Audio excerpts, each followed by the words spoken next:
y 2 clases más estaremos viendo el tema de confrontando a la reina del cielo.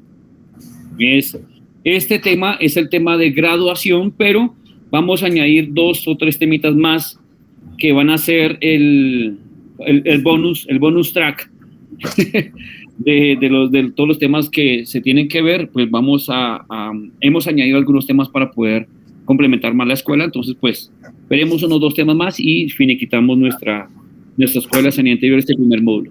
Pero bueno, hoy, Juan, entonces, Juan y Ingrid, nos decían sobre el tema de la tarea que era el delirio de Bolívar.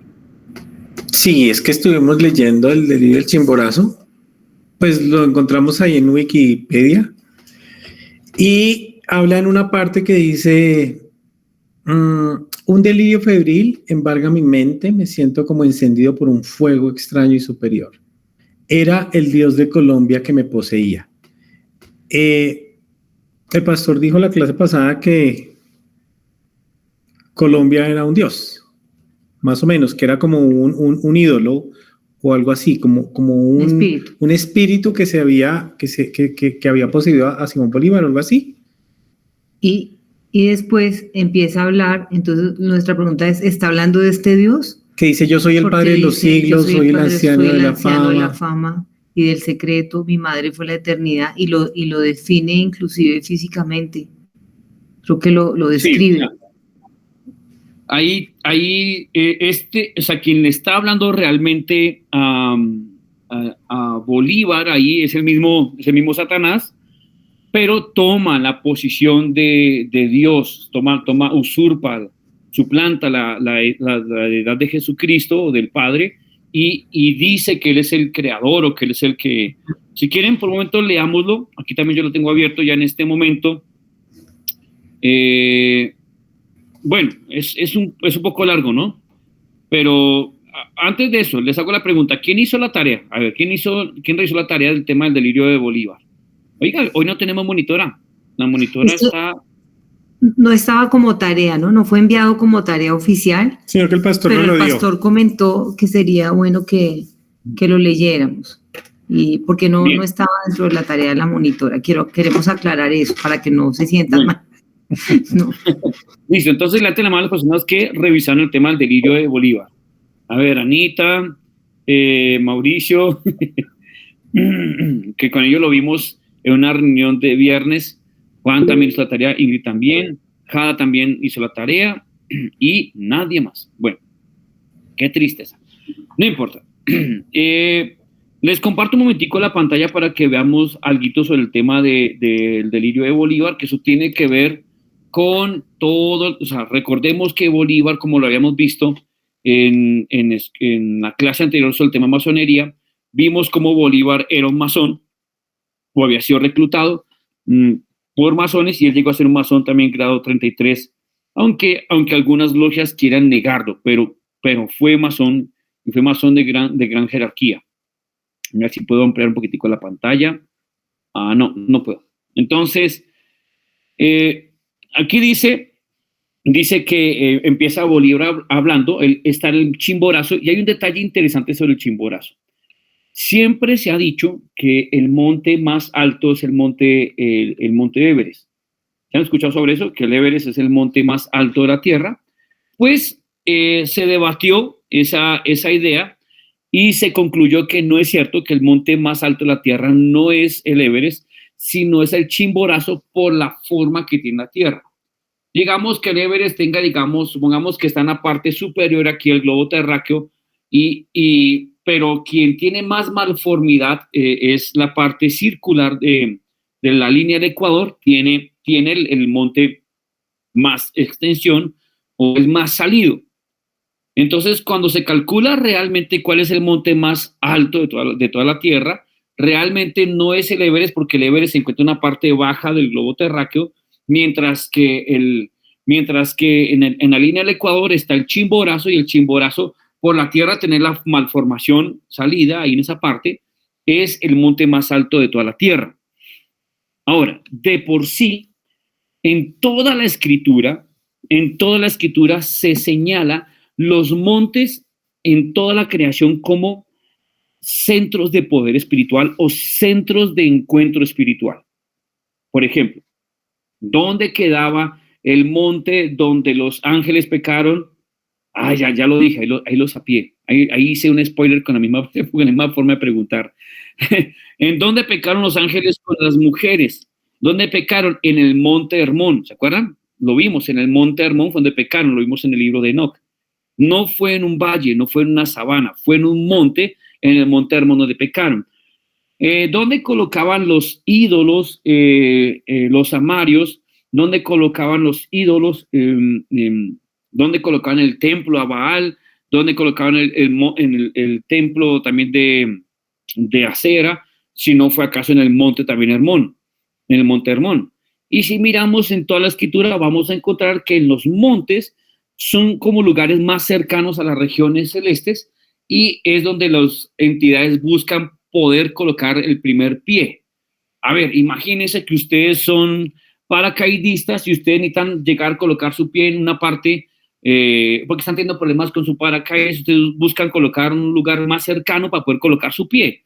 No van a querer buscar la parte más profunda de la planicie, sino van a querer buscar un monte donde puedan colocar rápidamente su pie. ¿Sí? Entonces, es lo mismo. Entonces, las entidades a las regiones celestes, lo que está más cerca son los montes, y buscan siempre los montes para poder colocar su centro de idolatría. ¿Dónde se encuentran todas las parroquias principales o más de mayor peregrinaje en el mundo? En los montes, mis hermanos. Entonces, usted va a Cartagena, en el Cerro La Popa. Usted va a Bogotá, entonces hay 3 montes sagrados en Bogotá, 3 montes.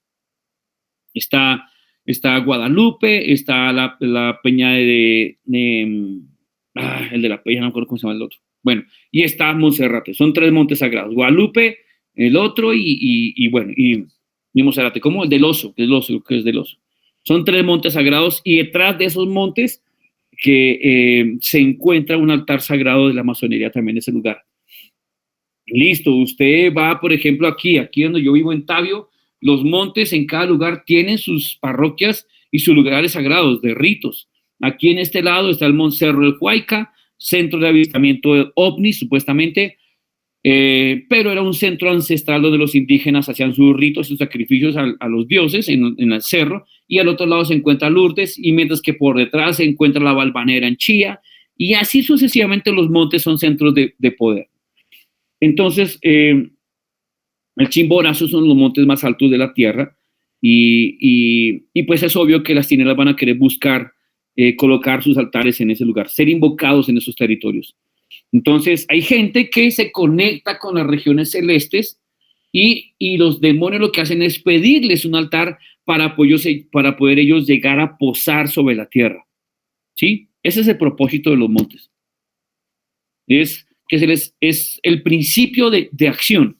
Entonces, por ejemplo, lo explicaba cuando hablamos, no sé si fue con ustedes, como en Bogotá, por ejemplo, está Monserrate y hay una conexión con la parroquia de Egipto, se llama la parroquia del barrio Egipto, y después usted baja y ahí está a una cuadra, está La Salle, y ahí tiene una parroquia, y usted baja, está la otra parroquia, y cada cuadra, y baja derecho, hasta la Plaza de España, allá donde está el Hospital San José. Hay una conexión directa desde el cerro hasta la planicie de la sabana de Bogotá.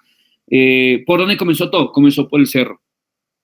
Es más, la primera fundación política, la fundación de Bogotá, no fue en la Plaza de Bolívar y no fue un 6 de agosto. Realmente la fundación de Bogotá se sucedió en la parte más altica que quedaba en ese momento, que es en el Chorro de Quevedo, donde había una primera capillita antigua, donde se fundó Bogotá con el nombre de la Señora de los Dolores de Santa Fe de Bacatá.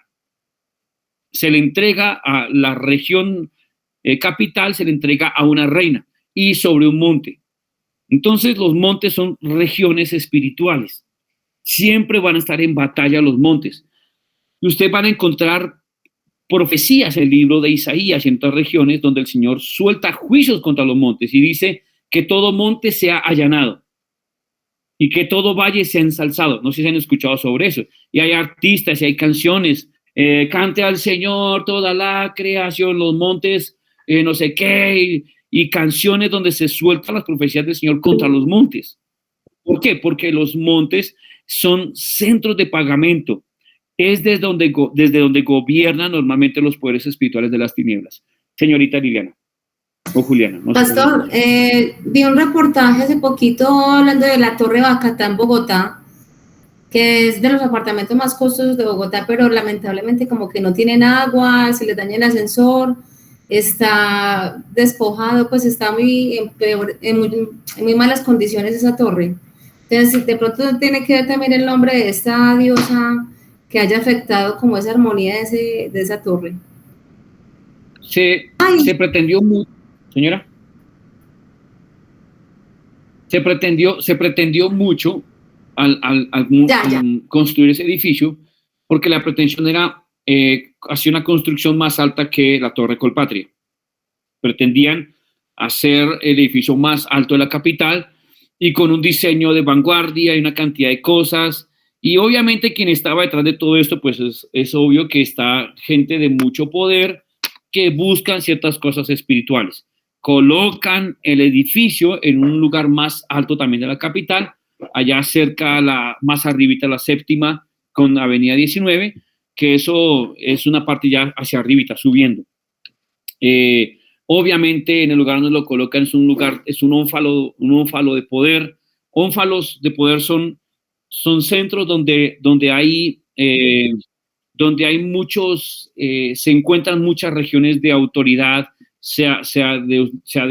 ahí se encontraba el IFEX, ahí se encontraba la conexión con todos los edificios también del gobierno ahí cerca.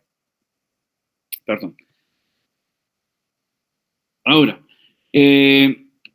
nombran el edificio en honor a una deidad indígena ancestral, que es obviamente pues el Bacatá.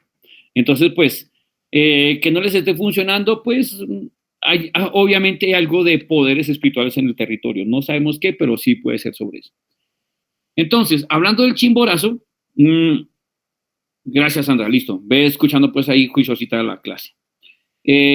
Entonces, hablando del Chimborazo, el monte del Chimborazo sencillamente es un centro de poder a nivel mundial y normalmente lo que se quiera soltar o lo que se quiera hacer sobre territorios se tiene que tratar de buscar los poderes. Mire qué interesante, poderes en los montes. Entonces, qué interesante.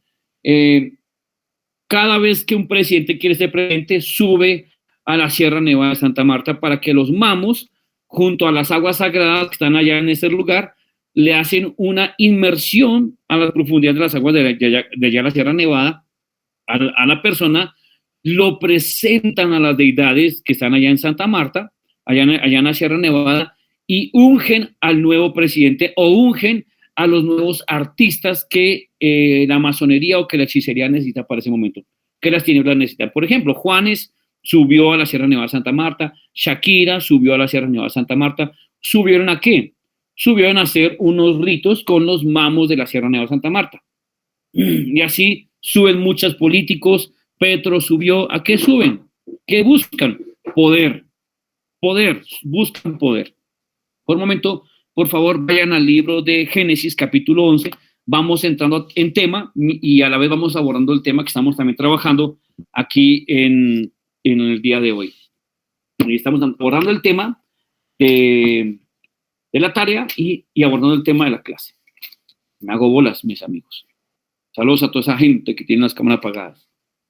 Bueno, excepto Belén, que yo sé que la cita Belén está excusada por hoy. Bueno, miren, ahorita vamos a abordar este capítulo otra vez, pero solamente para poderme referir a lo que estamos hablando. Dice, y toda la tierra era de una sola lengua, capítulo 11, versículo 1 de Génesis, y una sola lengua y una voz para todos, una sola lengua y una voz para todos. Qué interesante la descripción que hacen de lengua y voz. Lo dejamos ahí, verso 2.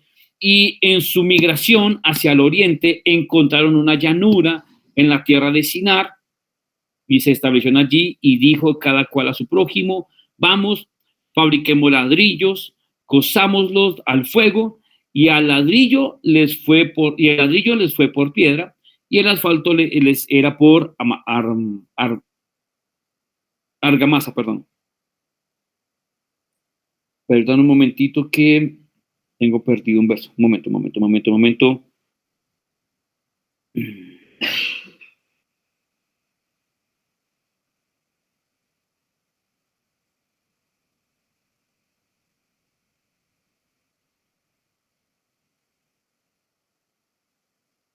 Permítame un momentito que tengo perdido algo.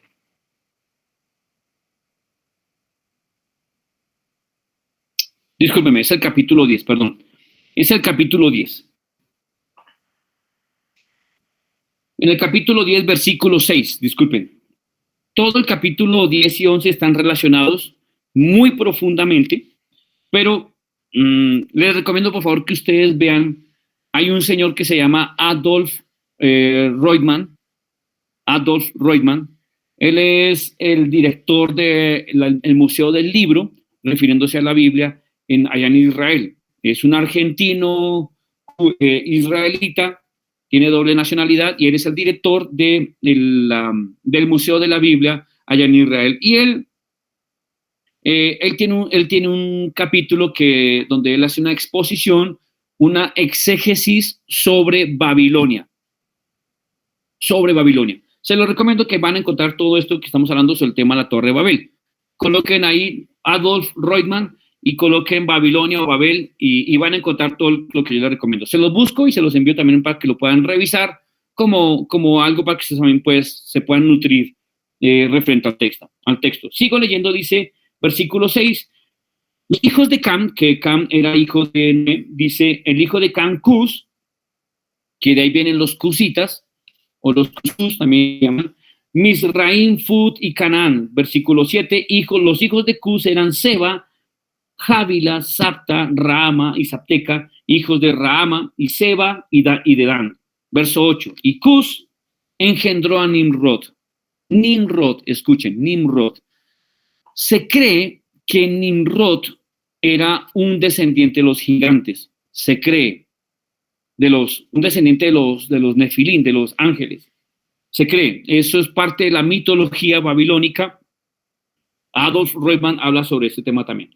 Dice, Cus engendró a Nimrod, primer prepotente en la tierra. Dice, este era intrépido cazador enfrentado a Adonai Elohim. Ahora, en la versión Reina Valera dice que este era algo así como cazador delante de Jehová. Pero dice la versión Reina Valera, delante, pero aquí lo traducen de la manera exacta, delante pero enfrentado al Señor. Era un cazador enfrentado al Señor. Yo puedo estar delante para presentarme, para saludar, o yo puedo estar delante para confrontar. Entonces, la Biblia aquí, la textual lo dice de una manera mucho más exacta, dice que este era un intrépido cazador enfrentado a Adonai Elohim. Por esto se dice como Nimrod, intrépido cazador enfrentado a Adonai. Ahora escuche. El principio de su reino fue Babilonia, Erech, Akkad y Calne en la tierra de Sinar. Verso 11. De aquella tierra, siendo fortalecido, salió y edificó a Nínive, Rehobot, Ir, Cala y Resén. Entre Nínive y Cala, entre la gran ciudad. Mire, hice énfasis donde dice que de aquella tierra, siendo fortalecido, salió. Un momento, ¿a qué se refiere el verso con que fue fortalecido? ¿Sí lo vieron? ¿Sí lo notaron que dice que fue siendo fortalecido? ¿Dónde fue fortalecido? ¿Con qué propósito se edificó Babilonia? Porque Nimrod dice que el principio de su reino fue Babilonia. Él fue el fundador de Babilonia. Él fue el que estuvo detrás del tema de la Torre de Babel. ¿Cómo así que fue fortalecido? ¿Quién lo fortaleció? ¿A qué se refiere con que fue fortalecido? Ya de por sí era fuerte, a nivel de gobierno ya era fuerte. ¿Será que necesitaba fuerza a nivel de gobierno? ¿O se refiere que se asoció con entidades para poder llegar a extenderse más? Ahora, la entidad con la que se asoció no fue el Señor, porque claramente el texto demuestra que se enfrentó al Señor. fue un intrépido cazador, se dedicaba a cazar, se dedicaba a cazar no solamente personas, no solamente animales, sino cazaba almas, o sea, su reino se extendía en muchas cosas. Entonces, ya te doy la palabra, Mauro. Entonces, el texto está revelando que este Nimrod tenía asociaciones, contrataciones con espíritus para poder llegar a obrar sobre ciertos territorios. Entonces, esto es idéntico a lo que hizo Bolívar en el Monte del Chimborazo.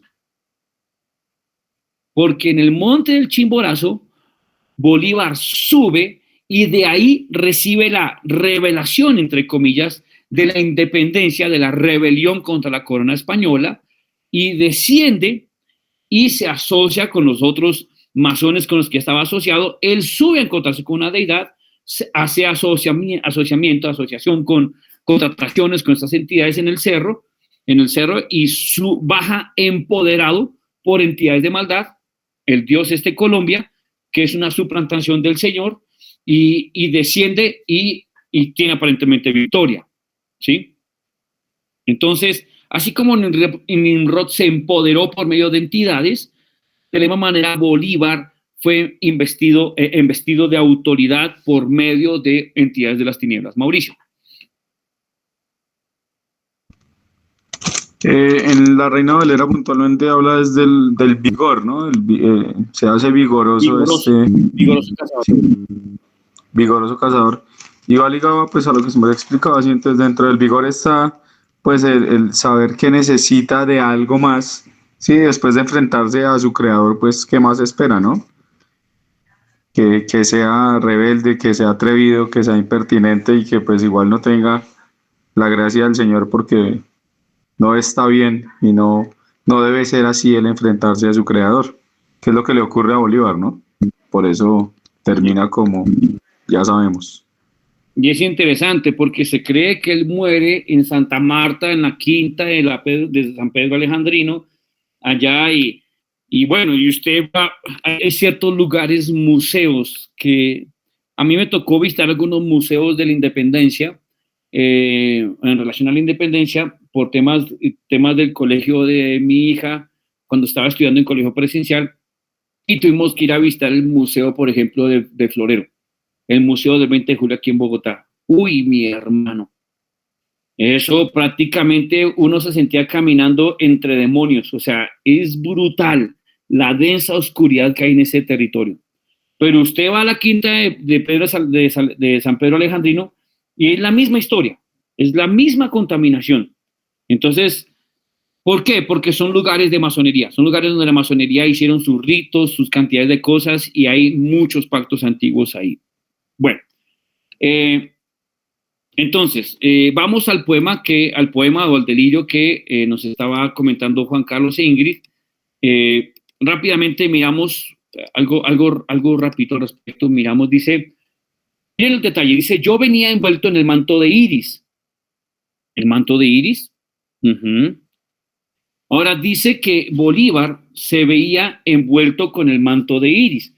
¿Qué es ese manto de Iris? Se está refiriendo a los 3 colores de las banderas de la independencia, los 3 colores que tiene la bandera de Colombia, que tiene la bandera de Ecuador, que tiene la bandera de Venezuela, que tenían los 5 países independizados por Bolívar, tenían esos 3 colores. Esos 3 colores fue el manto con el que él fue envuelto. Y es un manto que Francisco de Miranda, el venezolano, ¿se acuerdan el masón grado 33 que vino de las logias inglesas, que llegó a Colombia, ¿se acuerdan? Perdón, a la Gran Colombia? Él vino, reclutó, fundó las primeras logias, y la primera logia, y fue donde reclutó a los próceres de la patria, a los llamados patriarcas de la independencia. Y todos tenían y sabían que los colores de la independencia eran estos 3, que Bolívar en su trasnocho, en su delirio, el hombre lo que se está viendo con este manto envuelto que a él lo conocía en la logia. Dice, desde donde paga tributo el caudaloso Orinoco al dios de las aguas, Se habla de una deidad de las aguas. Había visto las encantadas fuentes amazónicas, que quise subir a la atalaya del universo. Bolívar quiso subir a la atalaya del universo, a un guardián, una entidad, quiso subir a una entidad que está vigilando, que está por ahí pendiente del universo. Busqué las huellas de la Condamine y de Humboldt, que eran exploradores antiguos, y entonces ellos registraron en las exploraciones sobre el Amazonas y una cantidad de cosas, y que en España llegó la información de cómo estos exploradores encontraron ciertas tierras, ciertos montes y lo registraron. Entonces Bolívar cita a estos dos que fueron las incursiones, las exploraciones que se hicieron, y dice que siguió audaz por el camino de ellos y dice que nada lo detuvo. Llegó a la región glacial y dice: el éter sofocaba mi aliento, ninguna planta humana había hollado la corona diamantina que pusieron las manos de la eternidad sobre las sienes excelsas del dominador de los Andes. Mire, está diciendo este tipo. Dice que nadie había logrado hollar, o sea, la corona diamantina que le pusieron las manos de la eternidad sobre las sienes excelsas del dominador de los Andes. Se está refiriendo que hay una entidad, que había en ese tiempo una entidad gobernando todos los Andes y que se encontraba debidamente coronado por unas manos eternas. ¿Quién tiene manos eternas?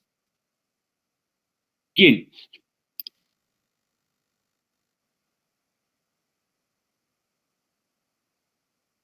A ver, les cambio la pregunta. Vamos bien, se los voy explicando. ¿Dios es eterno o Él hizo la eternidad? Es la eterno. Eternidad, Dios es eterno. bueno, se puede decir que Dios ni siquiera es eterno, porque la eternidad es algo que no tiene, o sea, que tuvo un inicio pero que no tiene fin.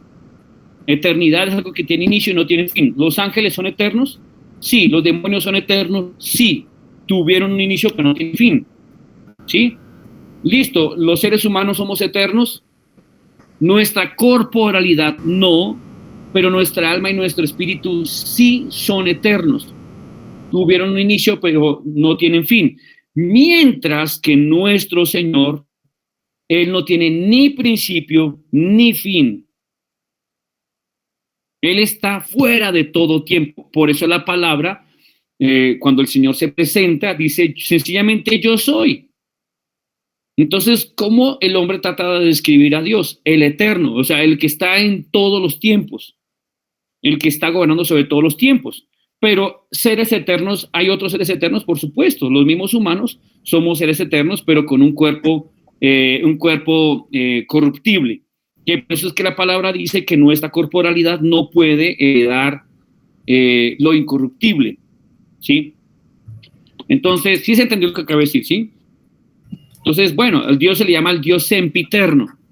O sea, ni siquiera la palabra eterno. La Escritura define a Dios como sempiterno.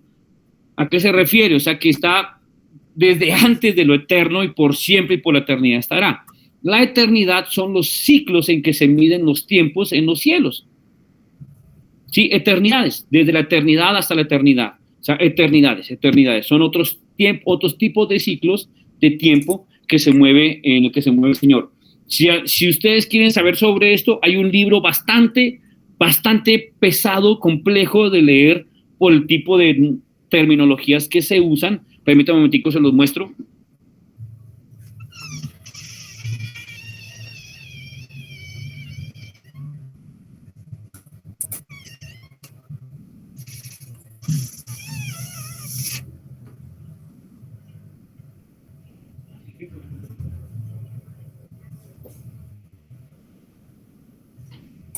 Acá está. Este libro se llama Aion, Cronos y Kairos. Es del doctor Horacio Picardo. Él es doctor y el pastor Fernando Orihuela hace un prólogo referente a este libro. El pastor Horacio Picardo, él es doctor en una cantidad de cosas, doctor en robótica, doctor en teología, tiene estudios bastante serios sobre griego, sobre hebreo, una cantidad de cosas, es comentarista bíblico en muchas Biblias, y el hombre habla sobre estos tipos de tiempos que yo le estoy hablando en este momento. Se lo recomiendo Es pesadito, pero el que le gusta la lectura pesada, pesado en el sentido de la terminología y todos los términos que el hombre usa a nivel erudito. Entonces, pues, pueden revisarlo. Aion, Cronos y Kairos, del doctor Horacio Picardo. Se lo recomiendo. Son libros, bueno, deje de andar leyendo tanto libro de Joyce Meyer, que esos ya libros no son malos, pero ya son libros de otro nivel, mientras que esto es, si ustedes quieren crecer a profundidad en el entendimiento del hebreo, el griego y lo que se refiere a la escritura en los tiempos, ese libro es bueno. Entonces, ¿a qué seres eternos se está refiriendo Bolívar que le colocaron una corona a esta deidad que se movía en los cerros de los Andes, en la cordillera de los Andes? Dice que nadie había hollado. Se refiere que como que habían entidades o personas que podían llegar a hollar la corona de este principado que está en los Andes. ¿A quién se refiere?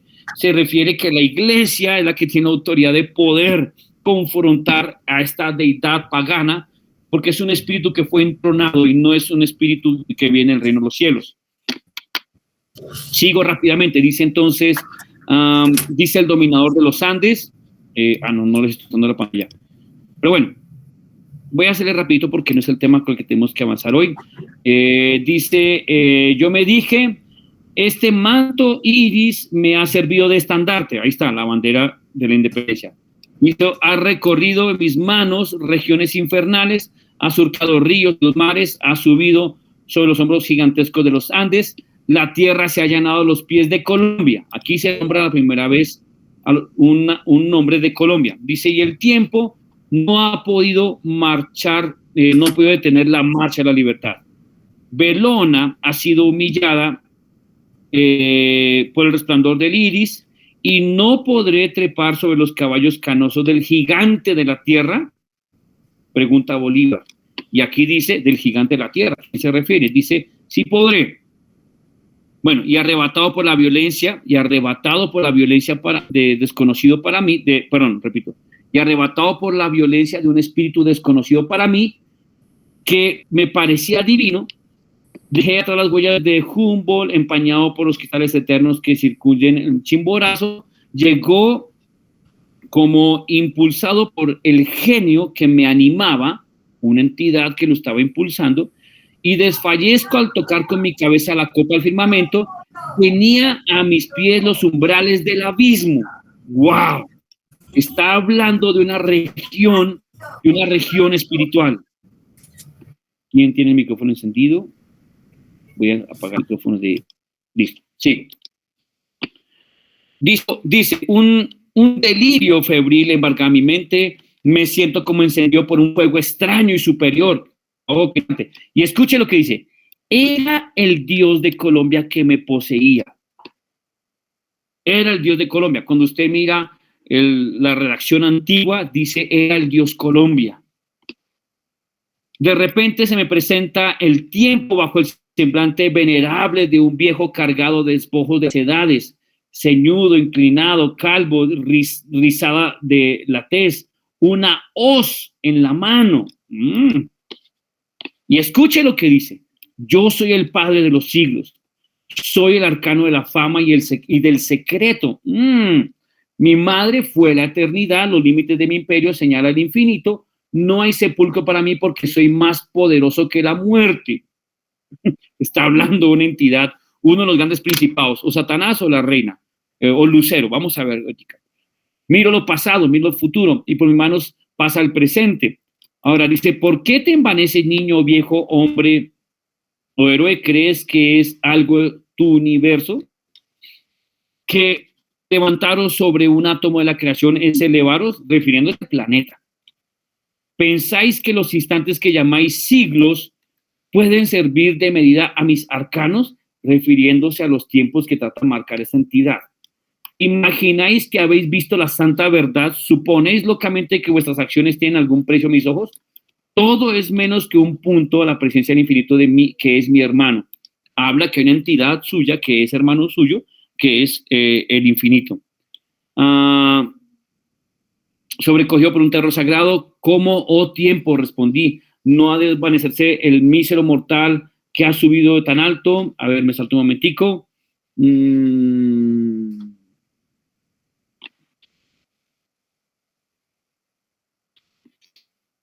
Ahora, me salto acá. Dice, observa, me dijo, aprende, conserva en tu mente lo que has visto, dibuja a los ojos de tus semejantes el cuadro del universo físico, del universo moral. No escondas los secretos que el cielo te ha revelado. Di la verdad a los hombres, el fantasma desapareció. Absorto, yerto por decirlo así, quedé, examiné largo tiempo tenido sobre el inmenso diamante que me servía de lecho. En fin, la tremenda voz de Colombia me grita. Mire, aquí está más claro. La tremenda voz de Colombia me grita. Resucito, me incorporo, abro mis propias manos, los pesados párpados vuelven a ser hombre y escribo mi delirio. ¿Listo? Juan Carlos, Ingrid, ¿sí lo vieron? ¿Me están viendo? Sí, señor. Sí quedó claro ahí el tema de la deidad que se está nombrando. Sí. Entonces, después esta entidad le da instrucciones específicas de lo que tiene que ir a hacer. Tiene que ir a soltar unos diseños, tiene que ir a mostrarle a sus compañeros masones lo que tiene que ir a hacer. Qué interesante que Bolívar, siendo masón, ya habiendo visitado ciertas regiones espirituales, ciertas regiones naturales, perdón, donde ya ha pasado con ejércitos y demás cosas, él pasa por el Chimborazo, recibe, igual que Nimrod, siendo empoderado, se manda después a incursionar ya la independencia definitiva. O sea, ¿quién lo empoderó? Aquí se muestra un principado que moraba sobre la región de los Andes, y qué interesante que hasta hace un tiempo los países independizados tenían todos el ave insignia de los Andes, que es el cóndor. El cóndor, esa figura del cóndor que aparece en los escudos, en la heráldica de los países, los avechuchos, las aves esas, no son realmente las aves nacionales, sino se refieren a los demonios que están representados en esas imágenes. Entonces el cóndor no representa el ave insignia de Colombia realmente, hace referencia de a quién le perteneció la independencia, a quién fue la deidad, el dios de los Andes, un principado fuerte, territorial. ¿Listo? Martica. Quería compartirles que conocí la quinta en Santa Marta y pues ahora sí entiendo varias cosas. Porque al lado de la casa donde murió Bolívar, pues la casa de la hacienda, pues es antigua, construyeron un edificio que es como un salón grande donde hay una estatua de Bolívar gigante, ¿sí? Sentado sobre un trono. Sí, sentado sobre un trono. Y para entrar hay que subir unas escaleritas y están las dos columnas, pues debe ser que pues una ahí plaza de banderas especiales y una cantidad de ritos y cosas. Y me causó curiosidad fue que hay un sitio donde los mamos se reúnen a la entrada de la hacienda. Uno sube como a un montecito, pero no es muy alto, sino pues sube a un sitio y ese es un sitio de rituales. Pero entonces pues obvio yo nunca pensé que eran rituales de esa naturaleza. Sí. Entonces pues claro. ¿Se dan cuenta cómo los hijos de las tinieblas entienden las tinieblas? Nosotros somos los que estamos hasta ahora aprendiendo a incursionar y a conocer la luz del Señor. Entonces, con el tema que vamos a empezar a trabajar hoy, estaremos haciendo un énfasis en cómo el Señor levantó el reino, cómo constituyó el Señor el reino, cómo empezó a crear todo y cómo se fue constituyendo y cómo después su reino se ve afectado porque su creación se rebela contra la autoridad de su trono. Porque Lucero, Querubín, que fueron los dos principados, se sienten que están en la capacidad, pues como Dios los tuvo en cuenta y les dio poder y les dio autoridades, pues se sienten en la capacidad de poderse levantar contra el Señor y diciendo, pues yo voy a reinar y yo puedo hacer lo mejor que lo que hace Dios. Y empezaron a levantar un nuevo evangelio y un nuevo reino y un nuevo diseño, y nace el nuevo orden mundial que se refiere a ese nuevo diseño que las tinieblas montaron de reino. ¿Listo? ¿Es claro? Bueno, ¿alguna pregunta más al respecto del tema del chimborazo?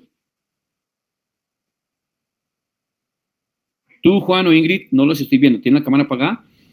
Ay, qué pena, sí. Es que la conexión para que no me corte la grabación. Bueno, no, pues, bien, está clarísimo. Entonces, ¿cómo vamos a llegar a tomar las ciudades nosotros? Porque si ustedes se acuerdan del libro de Isaías capítulo 61, dice que reedificarán las ruinas antiguas, los escombros de las ciudades, refiriéndose a la iglesia en el capítulo 61 de Isaías. En Isaías 61, del verso 1 al verso 3, habla del ministerio de Jesucristo. Y después del verso 4 en adelante, habla del ministerio de la iglesia. Y dice la escritura, serán llamados árboles de justicia, plantío de Yahvé, para que reedifiquen, para que levanten ciudades. ¿Cómo vamos a llegar a tratar de sanar ciudades si no tenemos ni siquiera ni idea qué fue lo que fue destruido? ¿O quiénes son las entidades que se encuentran sobre los montes o en las parroquias? Hasta el día de hoy todavía consideramos, yo todavía con asombro, y quedo asombrado de mucha asombrosidad, ¿sí? Cuando yo miro todavía al cristiano viendo al catolicismo como hermano. Tenemos que tener claro que el catolicismo no tiene una fe común con nosotros. Se lo voy a demostrar en parte el tema que estaremos trabajando. No tengo la intención de difamar, porque difamar es llegar a decir mentiras sobre algo. Tenemos la intención de sacar verdad. ¿Qué es el catolicismo? El catolicismo es hechicería cristiana. ¿Qué es el gnosticismo cristiano? Es hechicería cristiana. ¿Qué son los mormones? Es hechicería cristiana. ¿Qué son los testigos de Jehová? Es hechicería cristiana. O sea, todo esto son diferentes malformaciones de la fe.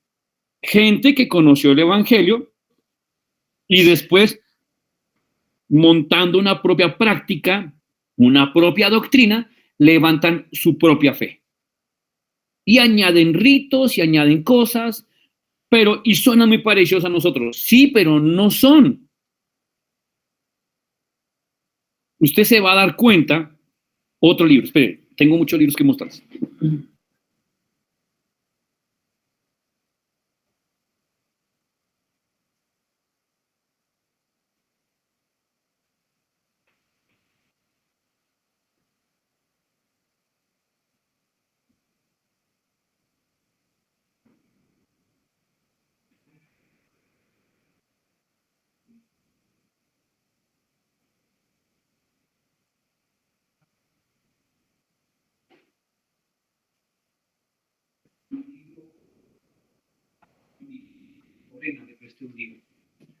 Bien, ya lo encontré, ya los encontré, qué pena. Otros libros, a mí me gusta leer, hermanos. Este libro, se lo recomiendo, un poquito radical, pero muy verdadero, se llama Babilonia, Misterio Religioso. Este fue el segundo libro que me leí después de que conocí al Señor. Babilonia, Misterio Religioso. El autor se llama Rolf Woodruff. Es tremendo libro, mi hermano, es tremendo libro. Este libro les va a hacer... Señora. Que es muy bueno, pastor. Es muy bueno ese libro. Sí, ahí se lo recomiendo. Es viejito, ya no sé si han sacado nuevas ediciones del libro, pero este es viejito y ya se amerita. Si no han sacado ediciones, amerita que saquen nuevas ediciones. Y el otro libro es este, que se llama ¿Cuál Camino? ¿Cuál Camino? También un libro bueno.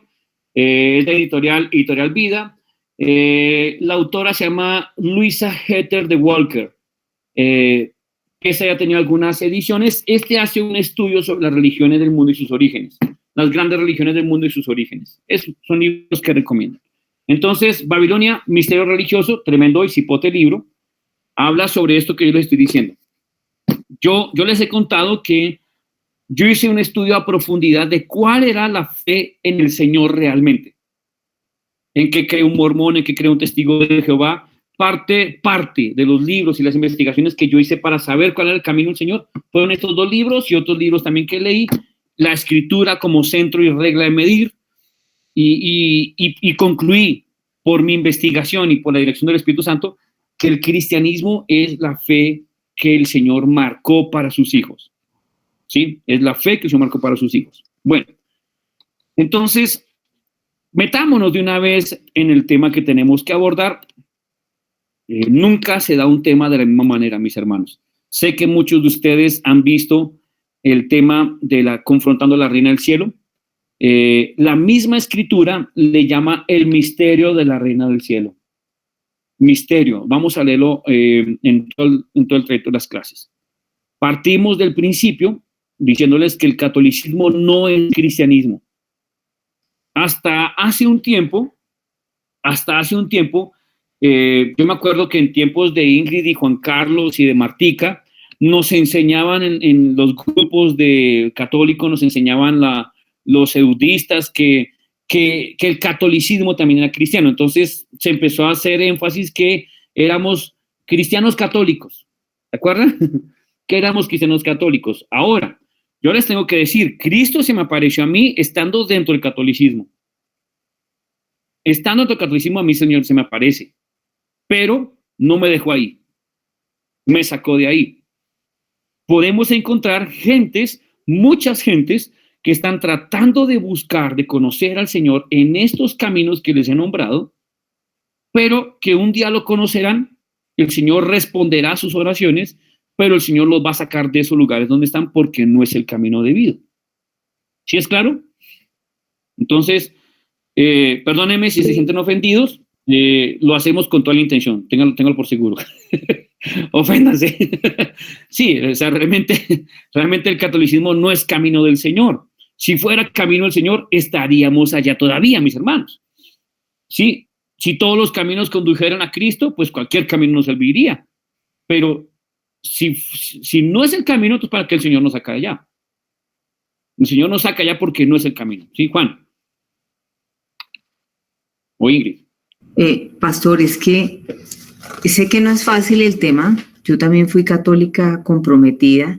Yo quería ser religiosa cuando acabé mi carrera, pero sí hay puntos muy complicados y pienso que a veces los olvidamos. Y es el tema del purgatorio, por ejemplo. Cuando vemos lo que es una misa, ¿por qué se pagan las misas cotidianas? Es para sacar las almas del purgatorio. Pero si la palabra no establece un purgatorio, ¿de qué estamos hablando? La novena a las almas del purgatorio. No hay almas del purgatorio. Las novenas a los muertos, a Santa Marta, alrededor de la iglesia, de la parroquia de Santa Marta, hay todo un manto de brujería, está un punto de ocultismo tremendo de Salomón, que sale en RCN o Caracol, y la gente confusa corre a hacerle la novena a Santa Marta, pero pasa de una vez al templo de Salomón de hechicería, de brujería, de contras, de agorerismo, les venden un billete para la prosperidad, o sea, es tremendo. Es muy parecido, es como una doctrina paralela, pero muy confusa, donde hay muchas cosas, porque cada santo tiene una novena, es confuso realmente, y Dios es un Dios de orden, de libertad, y pues yo lo digo con, pues digamos, no con desconocimiento, porque hay muchos cristianos que no fueron católicos comprometidos, nosotros lo fuimos católicos comprometidos, tuvimos comunidad de mujeres, mi hermano comunidad de hombres, siempre buscando al Señor, lo que el pastor establece. Dice que todo el que busca encontrará, y siempre le buscamos con todo el corazón. Pero entendimos en los momentos de crisis que no había un conocimiento pleno de la verdad. ¿Sí? Obviamente conocimos a Cristo de manera tradicional, pero obviamente hay cosas muy confusas realmente. Cuando uno ve el tema de las promesas, de las advocaciones, hay cosas muy complejas. Por ejemplo, la Virgen del Carmen establece que al sábado siguiente quien tenga el escapulario lo va a sacar del purgatorio. Número 1, no hay purgatorio. Número 2, en el mundo espiritual no hay sábado. Entonces hay una cantidad de confusiones. En Fátima, en 1538, lo digo con autoridad porque por años fuimos marianos católicos comprometidos, le promete a Bernardita, a Jacinto y a Francisco, bueno, Bernardita la oía, Jacinta y Francisco solo la veían, pero dijo que a duras penas entraban al purgatorio Jacinta y Francisco. A duras penas, 2 niños de 7 y 8 años en 1538. A duras penas es contrario al tema de la gracia que establece Cristo, que no es por obras, que nadie lo merece, sino que es por creer en Él. Y aparte de eso, en Fátima la Virgen establece que se le haga un altar a ella con su Inmaculada Concepción y que le hagan un altar. Y cuando tú ves la palabra, la Virgen María jamás hubiera pedido que le hicieran un altar. Entonces realmente es una confusión, una manipulación tremenda del mismo cariño que le tenemos a la Virgen como ejemplo hermoso, porque yo fui muy mariana, pero entendí que se había desvirtuado la imagen de la Virgen. Todas las advocaciones no son la referencia de la Virgen. La Virgen fue una... Perdóname, te interrumpo, Ingrid.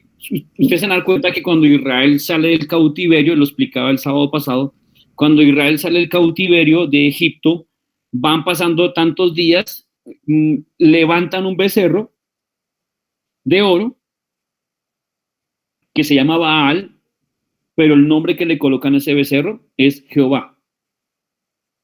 Le colocan Jehová al becerro, mi hermano, Yahvé, pero no lo es. No, tratan de sincretizar, santificar el paganismo, ¿sí? Es lo que estamos hablando en este momento. Entonces, nos metemos al rancho en el tema que nos compete hablar. No vamos a hablar del catolicismo, no es el centro del tema. Vamos a hablar de una entidad demoníaca definida por el Señor Jesús, pues definida por la palabra como la reina del cielo. ¿Sí? Pero antes de llamarse la reina del cielo, ¿cómo se llamaba? ¿Desde cuándo existe esta entidad? ¿Cuál es su carácter? ¿Cuál es su función? ¿Cuáles eran los dones de esta entidad? Vamos a hablar un poquitico desde el libro de Proverbios. Vamos a arrancar desde ahí, Proverbios capítulo 8, capítulo 7 y capítulo 8 vamos a estar trabajando. Y dentro de 8 días arrancamos ya con todo el tema central de lo que es lucero, querubín, y dentro de 15 trabajaremos todo lo que es, todo el paquete de lo que es la reina. Entonces, esta es la imagen de la reina del cielo que ustedes van a encontrar dentro de la historia y dentro de la arqueología. Esta imagen es la famosa reina del cielo que era adorada en Israel. Era adorada en Israel. ¿Se acuerdan que Elías llega y dice Elías, si Baal es Dios, pues bueno, defínanse, sírvanlo. Pero si el Señor es Dios, entonces sirvan al Señor, sirvan a Yahvé, nuestro Dios, sírvanlo. O sea, pero defínanse, o sea, Israel fue llamada a ser monoteísta. Escúcheme, monoteísta, tener un solo Dios. Pero Israel siempre fluctuó con el politeísmo. Y hasta el día de hoy, permítanme le muestro algo. Hasta el día de hoy todavía Israel tiene un culto a una entidad femenina. No se lo puedo creer. Se lo voy a mostrar. Ya te doy la palabra, Jorge. Permítanme le muestro.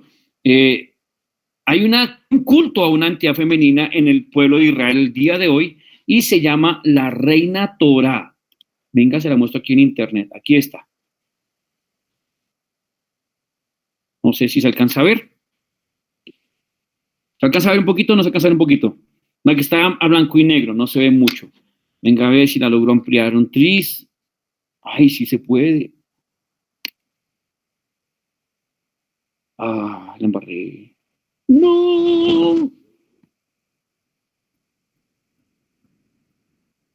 Se llama la reina Torá. La reina, suena como la reina torada, pero no, es la reina Torá. No quiere hacer caso el computador. Momentito. Ya les doy las palabras a todos los que están que se hablan. Ahí se alcanza a ver mejor, creo.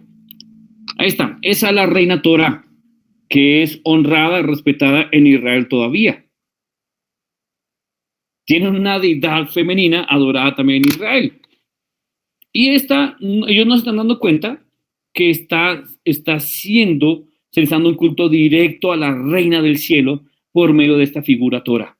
Bien, Jorge, te doy la palabra. La imagen que mostrabas antes, esa imagen corresponde a Inanna, que es la reina o la diosa principal de los sumerios.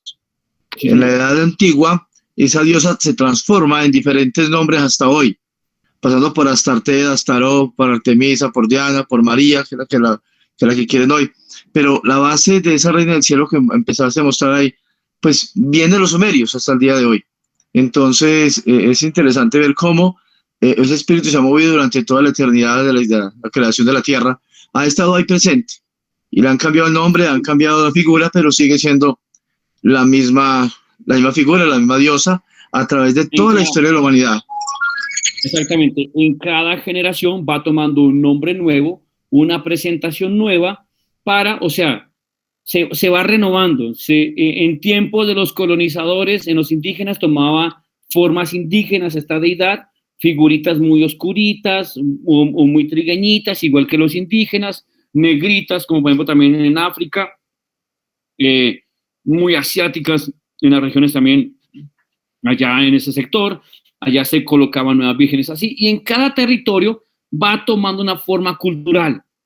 Y aquí llegamos a un punto importante que también hablamos en alguna clase, donde el Señor Jesús no, repeat after me, no se adapta a la cultura.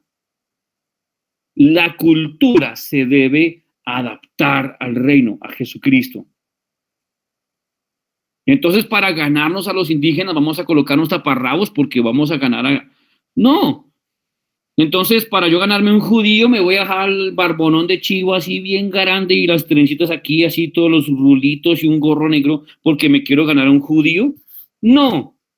Usted no va a ver a Pablo disfrazándose de griego, disfrazándose de sumerio, disfrazándose de, no sé, de español para llegar a predicarle. O sea, de por sí, ya vestirse de griego para los judíos era una abominación, porque el griego se desnudaba realmente. Andaba con una blusita así y con un cintillo así más o menos que me lo tapaba en los tiempos de los apóstoles.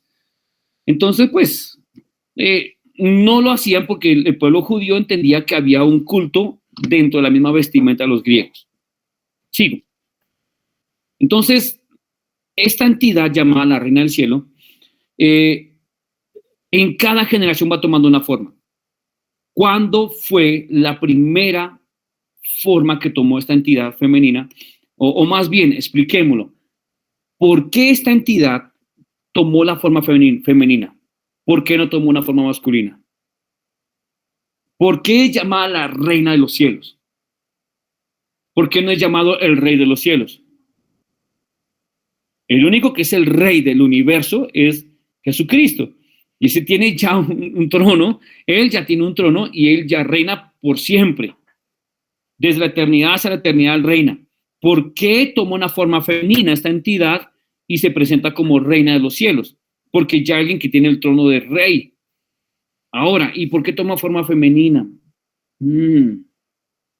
A ver, ¿a quién le fue entregado el reino? Al hombre. ¿Sí o no? En el huerto, ¿se acuerdan? En el huerto le fue entregado el reino al hombre. ¿Y cuál fue el primer ser humano que le dio autoridad a las tinieblas?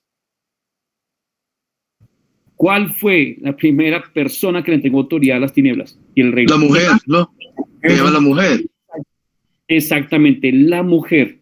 Entonces, Lucero toma la forma de su principal trofeo, que es la mujer. ¿Listo? ¿Copiado?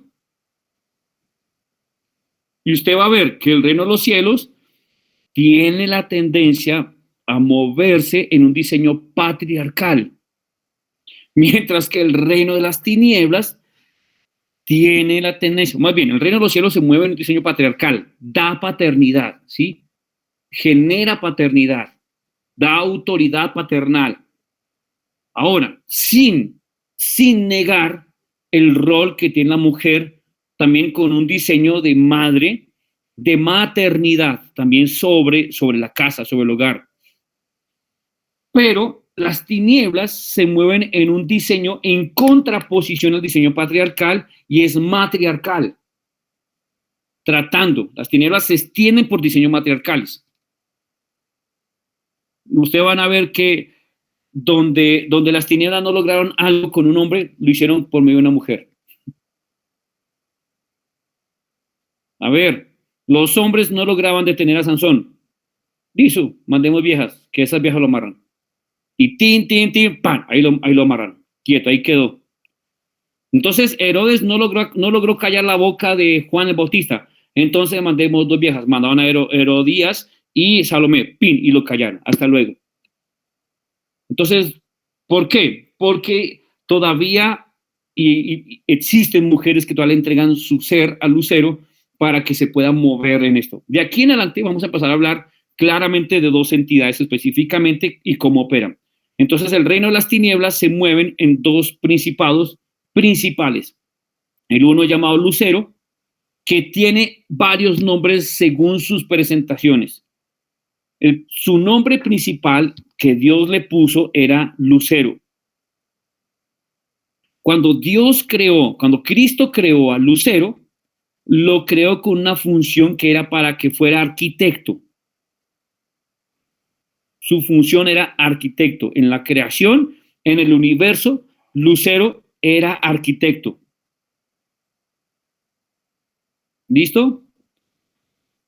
El Señor le dio, para poder ser arquitecto, le dio sabiduría.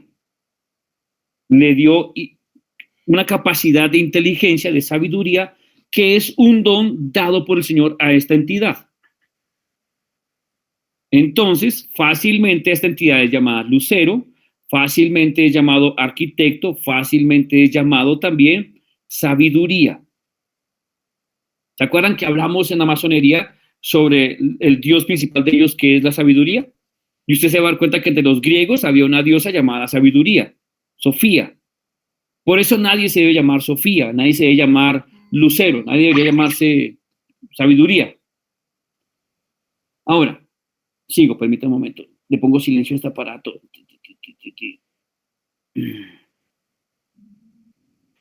Listo.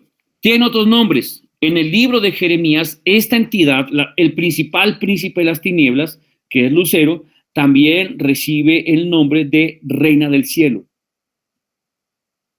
Entonces, sabiduría, arquitecto, lucero, reina del cielo. En el libro de Apocalipsis, esta misma entidad es llamada la gran ramera. El principal príncipe de las tinieblas, el principal príncipe, es llamado, es un él, pero tiene un trastorno bipolar de género porque se disfraza de ella, ¿sí? Es medio andrógeno el paciente, medio trans. Entonces, tiene instintos drag queen, entonces se disfraza de reina, pero es un él, es una entidad con forma de varón, un espíritu. Este no es un ángel, es un espíritu. Cuando el Señor crea, lo primero que crea, los primeros seres que Él crea son los seres espirituales, seres espíritu, específicamente espíritus. Después la siguiente raza creada son las razas de los ángeles en todas sus familias, refiriéndome a familias, no a ángelas y ángeles, sino refiriéndome a los diferentes oficios que se mueven en ese diseño. Entonces, arcángeles, querubines, serafines, ofanines, seres vivientes y demás. Los siguientes seres creados después de los ángeles son los seres vivientes en las regiones celestes también. Seres vivientes, los siguientes seres creados después de los seres vivientes son los animales, aquí terrenales, y después los últimos seres creados por el Señor somos los seres humanos, que somos la cereza del pastel. Eso esperaba el Señor. que fuéramos la cereza del pastel. Ahora, el principal príncipe de los espíritus fundadores, espíritus fundacionales, los primeros es, el principal príncipe de ellos es Lucero. Es un él que se viste de ella. Es llamado la reina de los cielos porque opera en regiones celestes. ¿Listo? El segundo príncipe con el que se asoció Lucero, su nombre es Querubín. Querubín. Yo sé que hemos visto esto en muchas clases, pero ahora lo voy a dar completito, entonces por eso estoy arrancando desde abajo. El nombre de esta entidad, que es el principal príncipe de los ángeles, su nombre es Querubín. Su oficio era ser protector. Le fue entregado alabanza para que sirviera en la alabanza.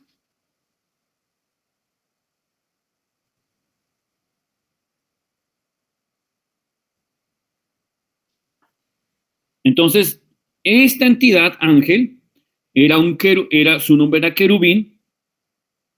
Querubín es el nombre, su oficio era protector y tenía el recurso de la alabanza en él. Ahora, este principal príncipe de los ángeles, ¿dónde moraba? En la tierra. Querubín y Lucero se asociaron, hicieron contratos, convencieron a espíritus y ángeles y se armó una rebelión contra el trono del Señor. Ellos podían haberse asociado y haber fundado una empresa, un reino, con un diseño afín, también ser bondadosos, también dar vida, también... No, pero ellos quisieron fue levantarse en contra del trono del Señor. Tumbar a Dios, desprestigiarlo, hablar mal de Él.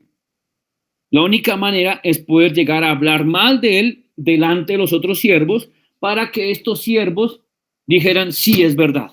Entonces imagínense a Lucero y a Querubín en campaña. Oye, yo he visto tu don. Y vamos a ver a Lucero constantemente cómo seduce a otros. Por ejemplo, la figura de Absalón.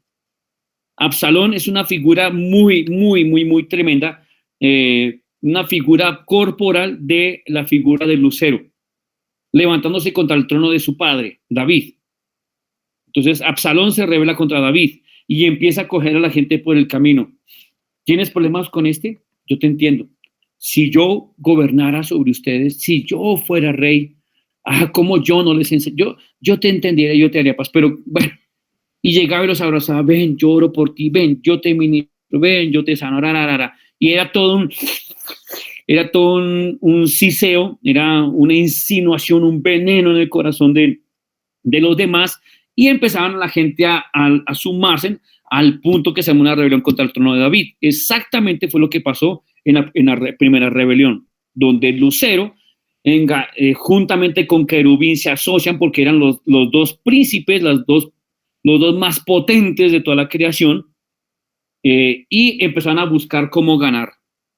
Y se levantaron, y según la escritura dice, se levantaron la tercera parte de los ángeles creados, se levantaron contra el trono del Señor. O sea, si en este momento hay millones de ángeles sirviendo al Señor, imagínense cuántos habían al principio.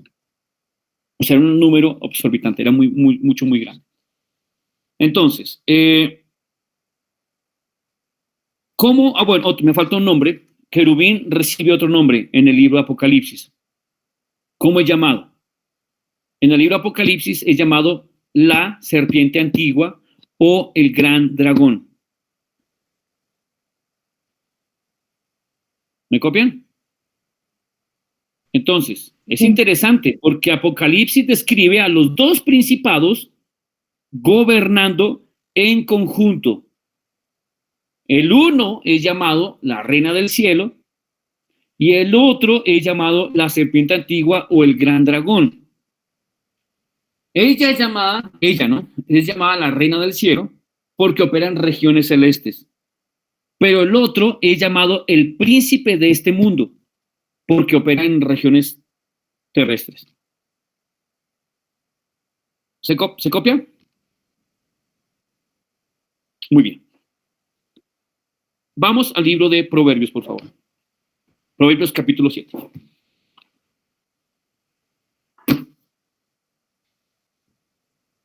Ya no sé dónde dejar estos libros. Se me movió pequeño mi escritorio.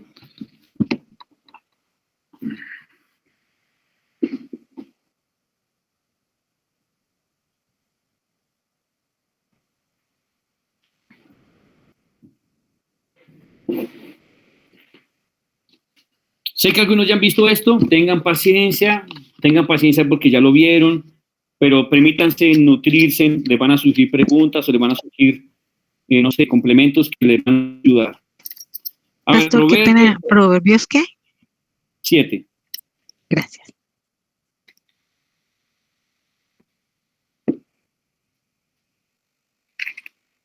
¿Se acuerdan quién escribió Proverbios? Salomón. ¿Salomón? Salomón. Sí, señor. Muy bien. ¿Cuántos libros tenemos en la escritura de Salomón? 4. A ver, ¿cuáles? Primero. 4. Salmos. No, los salmos son de David, de Moisés. Proverbios, de Eclesiastés, Cantar de Cantares. Cantar de los Y cantares. ya. Esos 3. Proverbios, Cantar de los Cantares y Eclesiastés. Estos son los 3 libros canónicos, o sea, libros que están afín con todo el resto de la escritura. Pero hay otros libros de Salomón que no están acá porque ya estaban contaminados con la hechicería de Salomón, con toda la corrupción que él recibió, en la que él se metió. Entonces tenemos, bueno, no me puedo meter en el tema de cuántos libros más de Salomón existen por ahí. Capítulo 7 de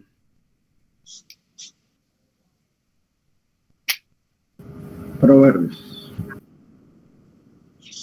Sí, señor. Capítulo 7, dice así, vamos a leer con calmita y con buena letra. Dice, hijo mío, guarda mis dichos y atesora mis mandamientos dentro de ti, guarda mis mandamientos. Perdóneme, es capítulo 8. Es capítulo 8 y capítulo 9 vamos a leer. Capítulo 8, discúlpenme.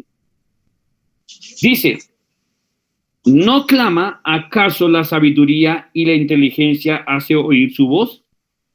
En las cimas más altas junto al camino, donde se encuentran las sendas, allí está ella, refiriéndose a una ella. Junto a las puertas, a la entrada de la ciudad, en la entrada de las puertas grita, a vosotros, oh hombres, os pregono. En las ciudades, dice, en las puertas habla a los hombres y les pregona. Y mi voz es para los hijos de Adán, los humanos. O sea, la sabiduría fue diseñada para ser entregada a los humanos. O simples, aprended prudencia y vosotros insensatos, sed de corazón inteligente, oídme porque hablaré cosas excelentes y abre mis labios para cosas rectas, mi paladar susurrará la verdad y mis labios abominan la maldad. Todas las palabras de mi boca muestran justicia, en ellas nada hay perverso ni torcido, son claras para el que las entiende y rectas a los que hallan el conocimiento. Recibid mi enseñanza y no plata, conocimiento antes que oro fino, pues es la sabiduría, pues mejor es la sabiduría que los corales, también que los corales, y todas las cosas deseables. No se le pueden comparar. Yo, la sabiduría, habito con la prudencia y descubro la sutileza de los artificios. Saca la luz. El temor de Yahvé es aborrecer el mal, la soberbia y la arrogancia, el mal camino y la boca perversa aborrezco. Mío es el consejo y la intuición, mía es la inteligencia y mía la fortaleza. Por mí reinan los reyes y los príncipes administran justicia, por mí gobiernan los gobernantes y los nobles que juzgan con justicia. Yo amo a los que me aman y me hallan los que temprano me buscan. Las riquezas y la honra están conmigo, sí, riquezas y justicia perdurable. Mi fruto es mejor que el oro, sí, mejor que el oro afinado, y mi ganancia mejor que la plata escogida. Yo hago andar por sendas de justicia, en medio de senderos de equidad, y hago que los que me aman obtengan, obtengan su heredad. Muy bien. ¿Hasta ahí? ¿Te están durmiendo o no? Bueno, hasta ahí estamos hablando aparentemente, y la teología, algunas teologías dicen que estamos hablando de Jesucristo. No, estamos hablando de una entidad que es llamada sabiduría. Y vamos a verlo. Ahora, digo con el texto. Todo lo que estamos leyendo es a esta entidad antes de que cayera en pecado. Esta es la descripción de esta entidad llamada sabiduría antes de que cayera en pecado. Y mire, se lo voy a seguir desglosando. Vamos a seguir desmenuzando algunas cositas porque vamos a mostrarles, les voy a mostrar que no estamos hablando de Cristo y que sí es una entidad. Póngale cuidado. Sigo, versículo 21. Y hago que los que me aman obtengan su heredad. Sí, para que yo llene sus tesoros. Escuche, Yahvé me poseía en el principio. ¿En el principio de qué? Significa que cuando comenzó el principio ya estaba sabiduría junto con Yahvé. Yahvé me poseía en el principio, escuche, ya de antiguo, y escuche, antes de sus obras, antes de crear,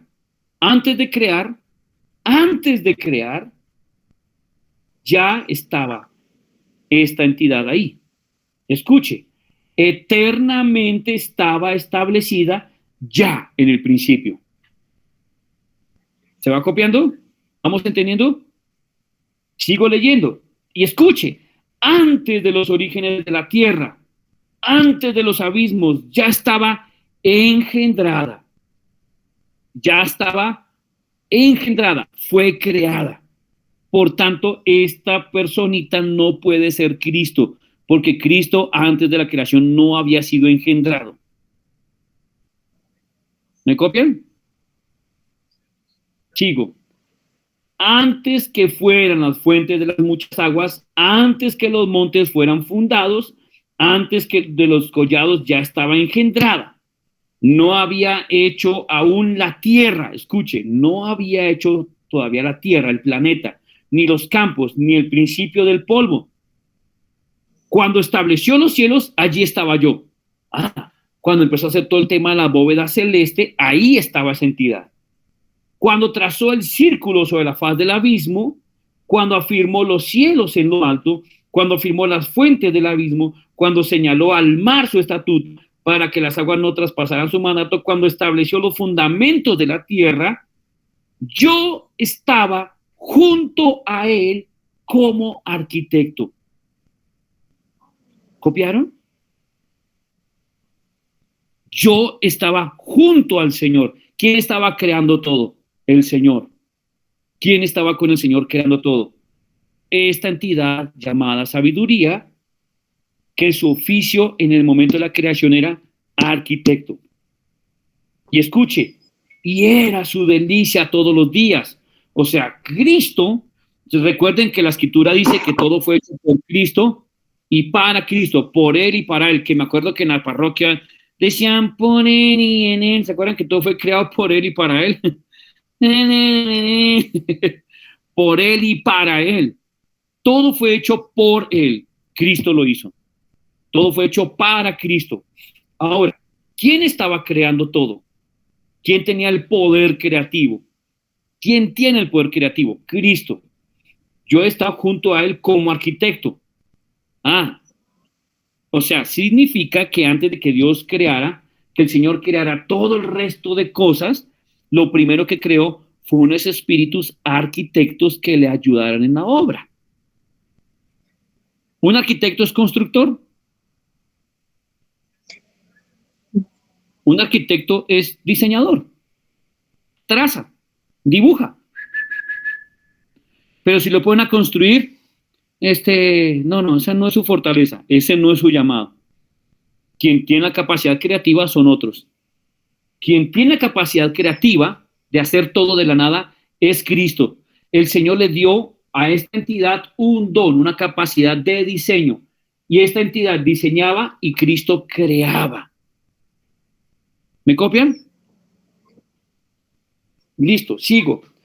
Miren lo que dice en el verso 30. Y era su delicia todos los días, regocijándome ante él en todo tiempo, jugueteando en la parte habitable de su tierra. Estamos hablando de una entidad.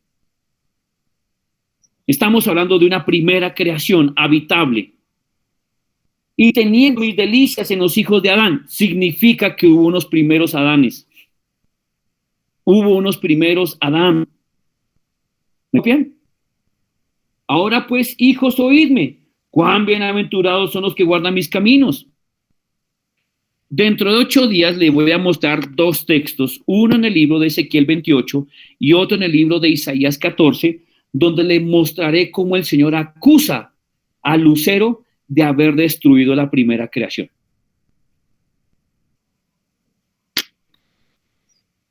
Tarea, revisar Ezequiel 28, desde el verso 11 en adelante, y estudiar Isaías 14, desde el verso 12 en adelante. 2 textos. Por favor, Ezequiel, sí, señora. Ezequiel 28, desde el versículo 11 en adelante. Si quieren leer todo el capítulo, no se preocupen, pueden hacerlo. Sino que donde se encuentra todo el tema del juicio contra Lucero y contra Querubín, se encuentran en estos 2 textos que les estoy dando en adelante. Ezequiel 28, 11 en adelante y Isaías 14, 12 en adelante. Y ustedes van a encontrar en esos 2 textos que les estoy entregando, van a encontrar cuando el Señor acusa a Lucero de él haber destruido la primera creación. ¿Cómo así? ¿Cuántas creaciones existen? 2. ¿En dónde dice eso? ¿Se acuerdan dónde dice eso? Se lo voy a leer. Está difícil de buscar, está complicado de encontrar. Génesis 1. Sí, señor. Sí, Pastor Luis. Génesis 1:1. Y se lo leo. En el principio, Elohim, Aleph Taf, creó los cielos y la tierra. Punto. Entonces, ¿qué encontramos ahí? Que en el principio, ¿quién? Elohim, Dios. Pero ¿quién de esas partes de Dios, quién de las 3 personas de Dios creó? ¿Quién? Elohim Padre, Elohim Abba, ¿o cuál es el otro Elohim? Elohim Aleph Taf.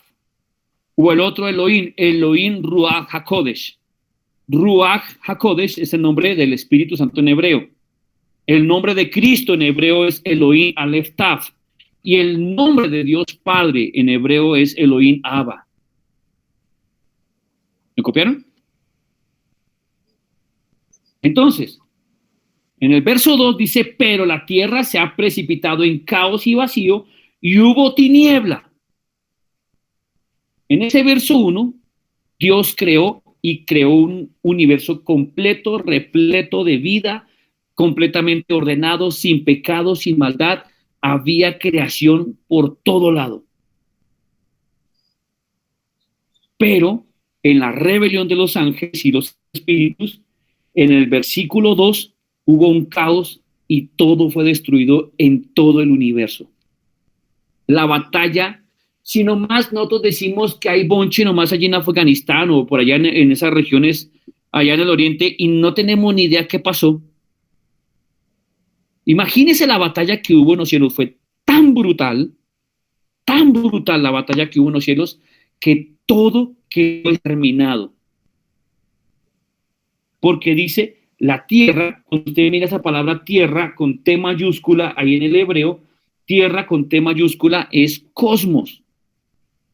Pero la tierra, cosmos, el cosmos, se precipitó en caos y vacío. Y aparece una tercera cualidad o característica, y hubo tiniebla. ¿Quién es tiniebla?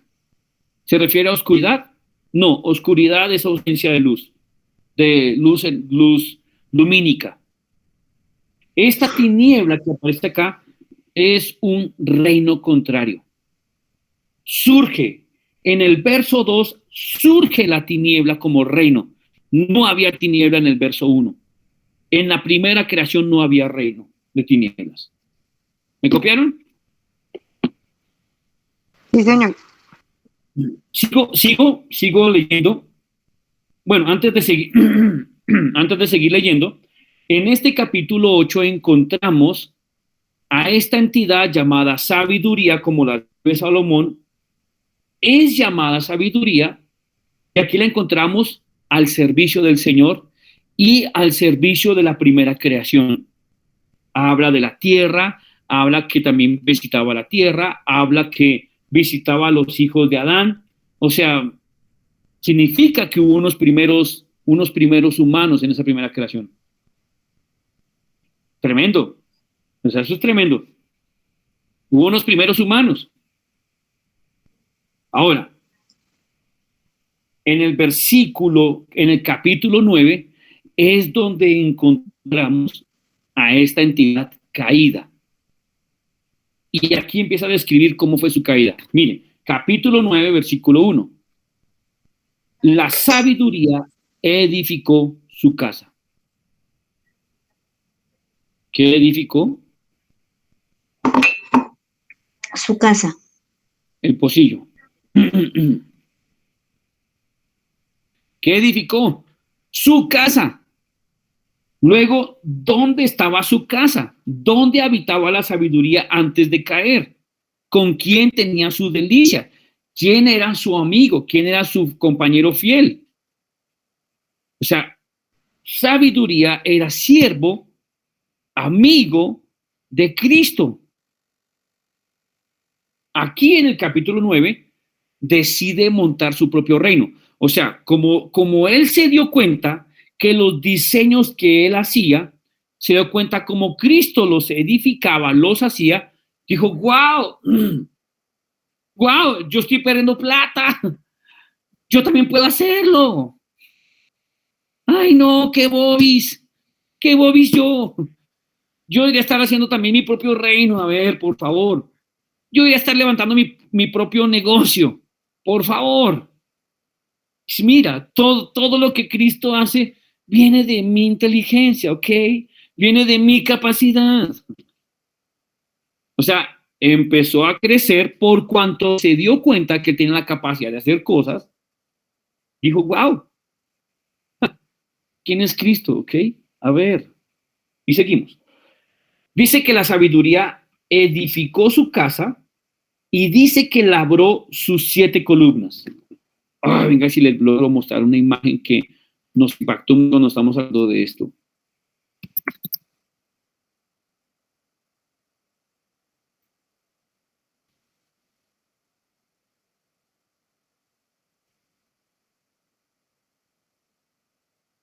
Es impresionante, mi hermano, cuando encontramos eso en internet.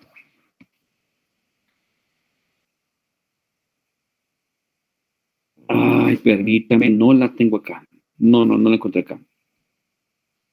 Un momento más, a ver si la encontramos.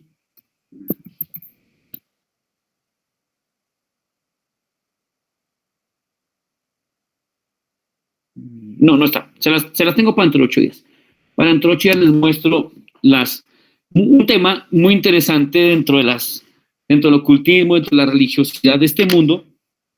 Hay un templo a la diosa sabiduría y tiene 7 mujeres siervas. Muy interesante, 7. Ahora sigo. Dice, labró sus 7 columnas. ¿Por qué sabiduría va a montar 7 columnas? ¿Qué está buscando? ¿Les suena el término 7? Si habláramos del catolicismo, hablaríamos que los dones del Espíritu Santo son 7. No son 7, son 21 los dones del Espíritu Santo. Pero ¿qué se refiere en 7? ¿Algo le suena el 7? A ver, 7 en la escritura, 7. 7 es perfección, ¿no? Señora. 7 es perfección, ¿no? Sí, es plenitud, es completo. Los 7 espíritus. ¿Ya? Los 7 espíritus de Dios. Exacto. 7 espíritus de Dios. ¿En dónde están? En el libro de Isaías, en el capítulo 11. Dice la Escritura que en Cristo moran los 7 espíritus de Dios. Espíritu de poder, espíritu de consejo, ¿saben? Espíritu del temor del Señor, el espíritu del Señor, ¿se acuerdan? 7 espíritus. Y cada espíritu es distinto del otro. Espíritus del Señor. No dice ángeles del Señor. Son 7 espíritus de Cristo que moran en Cristo o que el Señor imparte. ¿Se entiende lo que estoy diciendo? No son ángeles, son espíritus creados por el Señor. Espíritu de poder, espíritu de consejo, espíritu de sabiduría del Señor, espíritu de temor del Señor, espíritu del Señor. Y casi me olvidó cuáles son los otros. Son 7. ¿Por qué sabiduría cuando edifica su casa monta 7 columnas? ¿Qué está buscando al montar 7 columnas? Está tratando de contrarrestar una obra que el Señor hace. Sigo leyendo. Ahora, mire lo interesante. ¿Qué hace sabiduría cuando edifica su casa? En el verso 2 dice que degolló sus víctimas. Degolló sus víctimas. Cuando usted ve a Cristo, si este es Cristo, ¿dónde está Cristo degollando sus víctimas? ¿Dónde está el Señor derramando sangre? Cuando por el contrario, fue el Señor quien se entregó y se derramó él en inmolación por toda la creación caída, ¿se acuerdan? Él fue el cordero. No fueron muchos corderos, él es el único cordero que quita los pecados. Aquí esta entidad degolló sus víctimas, establece el sistema de culto para él. Degolló sus víctimas. Ahora, mire otro detalle interesante. Mezcló su vino, puso su mesa. Mezcló su vino, puso su mesa. Vino. ¿Le suena el tema del vino o no le suena? Vino, mezcló vino, puso su mesa. Mire, le voy a leer algo interesante en el libro de Apocalipsis. El Señor suelta un juicio contra la gran ramera, y cuando suelta el juicio contra la gran ramera, habla sobre una bebida que la gran ramera le da para que todos forniquen con ella. ¿Se acuerdan qué bebida es?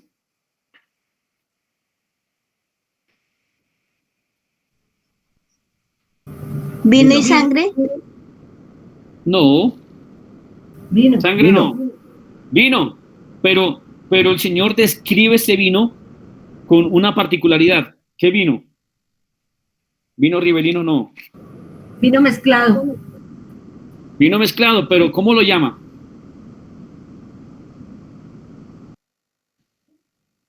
Aquí está mi esposa que se habla. El vino de fornicación. ¿Por qué no lo dijo, Juan? ¿Por qué no lo dijo, hermano? Ahí yo lo vi.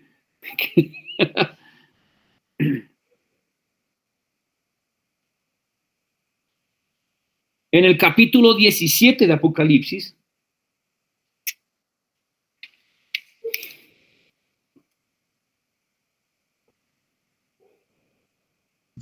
Ya le encontré el nombre del templo ese de la sabiduría. Es el templo de Atenea. Sí. El templo de Atenea es diosa es un templo griego a la diosa de la sabiduría. Ajá, sí, señor. Diosa, templo de Atenea. Permítanme que conozcamos acá, templo de Atenea, o de Artemisa, también la misma chusma. El que dijo mi esposa que el que se iba a ir a dormir. Sí, estoy recostado escuchándolo ya. El templo de Atenea. Bueno, ese es uno. Pero es que tengo una fotografía. Acá está. Aquí está, mi hermano. Es impresionante. Pero ya lo encontré, no, sí, señor. Tiene puras mujeres. 1, 2, 3, 4, 5. Y las de son 7. 7. Ahí no se alcanza a ver bien, pero son 7 las mujeres del templo de Atenea, de la diosa sabiduría. Tengo otra fotografía por ahí que tica no la tengo, mi hermano, pero son 7. Se las voy a mostrar dentro de 8 días esa fotografía. En el último culto de Atenea, antes de ser juzgada, se le tomó la foto. Bueno, Uy, carambas, es tarde. Voy avanzando. Dice, mire, capítulo 18, porque el capítulo 17 y capítulo 18 habla sobre esto. Me salto un momentico, dice, destrucción de Babilonia. Dice, versículo 3, porque todas las naciones han bebido del vino ponzoñoso de su fornicación, y los reyes de la tierra fornicaron con ella, y los mercaderes de la tierra enriquecieron con el poder de su lujuria. Y oí otra voz procedente del cielo que decía, salid de ella, pueblo mío, para que no seáis partícipes de sus pecados, ni recibáis ninguna de sus plagas, porque sus pecados han sido apilados hasta el cielo, y Dios se ha acordado de sus maldades. Pagadle como ella pagó. Y escuchen, y dadle el doble de sus obras, verterle sobre el doble de la copa que ella vertió. En la medida que ella se glorificó y vivió en lujuria, así darle tormento y llanto, pues dice en su corazón, estoy sentada como reina, y no soy viuda, y jamás veré duelo. Por eso en un solo día vendrán sus plagas, muerte, duelo y hambre, y será consumida con fuego, porque poderoso es el Señor Dios que la juzgó. Y los reyes de la tierra que fornicaron y vivieron en lujuria con ella llorarán y lamentarán por ella cuando vean y la humareda y su incendio, y puestos de pie a lo lejos, a causa del temor de su tormento, dirán, ay de la gran ciudad Babilonia, ciudad fuerte, en una hora vino tu juicio. Y los mercaderes de la tierra llorarán y hacen duelo por ella, porque nadie comprará ya su cargamento de oro, de plata, de piedras preciosas y de perlas, de lino fino, de púrpura, de seda, de escarlata y de toda madera olorosa, y todo objeto de marfil y todo objeto de madera muy valiosa, y de bronce, de hierro, de mármol y de canela, y especias aromáticas de incienso y mirra, olíbano, vino y aceite y flor de la harina y trigo y bestias de carga y ovejas y de caballos y de carros y de cuerpos y almas de hombre. ¡Wow! Almas de hombre, mi hermano. ¿Quién tiene esto? Esta cantidad de la que estamos hablando en este momento. Entonces, vayamos cerrando por hoy. Vuelvo al texto de Proverbios. Dice, degolló sus víctimas, mezcló su vino, puso su mesa, envió a sus criadas a pregonarlo, no pregonarla, porque es un él, a pregonarlo, por doquier en la ciudad, al que sea simple, aquí está la proclamación, el que sea simple, venga acá, al falto de entendimiento le quiero hablar, venid, comed de mis manjares, bebed del vino que he mezclado. El vino que he mezclado. Dejad las simplezas y vivid y andad por el camino de la inteligencia. O sea, ahí está hablando del conocimiento. Quien corrige al cínico se acarrea insultos, quien amonesta al malvado desprecios. No reprendas al escarnecedor, no sea que te aborrezca. Corrige al sabio y te amará. Estos son proverbios, son como razonamientos. Dice, da al sabio y será más sabio, enseña al justo y aumentará su saber. El temor de Yahvé es el principio de la sabiduría. Hoy diría que lo cuentes el hombre. Dice, pero escuche lo que es, porque se pone bueno. Y el conocimiento del Santísimo es la inteligencia, porque por mí se aumentarán sus días, por el conocimiento. Y años de vida se te añadirán. Si eres sabio, para tu propio bien lo eres. Si eres escarnecedor, solo tú llevarás el daño. La mujer libertina es turbulenta, es simple, no conoce la vergüenza. Se sienta en la puerta de su casa o en un asiento en los altos de la ciudad para llamar a los que pasan, a los que van derechos por su senda.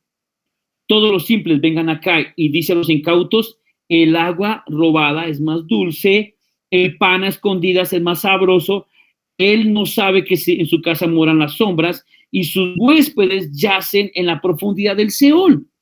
Un momento, viene hablando de la ramera, viene hablando de la sabiduría, de repente como que el autor salta a la ramera. ¿Se acuerdan de lo que habla en el libro Apocalipsis, de la gran ramera? Este es el evangelio de Lucero. Vengan, pasen, entren a mi casa. ¿No ve que edifiqué mi casa? Vengan, ¿no ve que puse vino y no ve que puse pan? Y fue vino y pan robado. Yo me lo he robado. Vengan, comamos el pan a escondidas, que es más sabroso. Ellos creían que su reino que estaban levantando lo estaban haciendo todo a escondidas. Ofrecen placer. ofrecen sabor, ofrecen comida, pero lejos de la autoridad del Señor, lejos. Le enseñan, les dan inteligencia, les enseñan habilidades, cosas, pero lejos de la vida del Señor.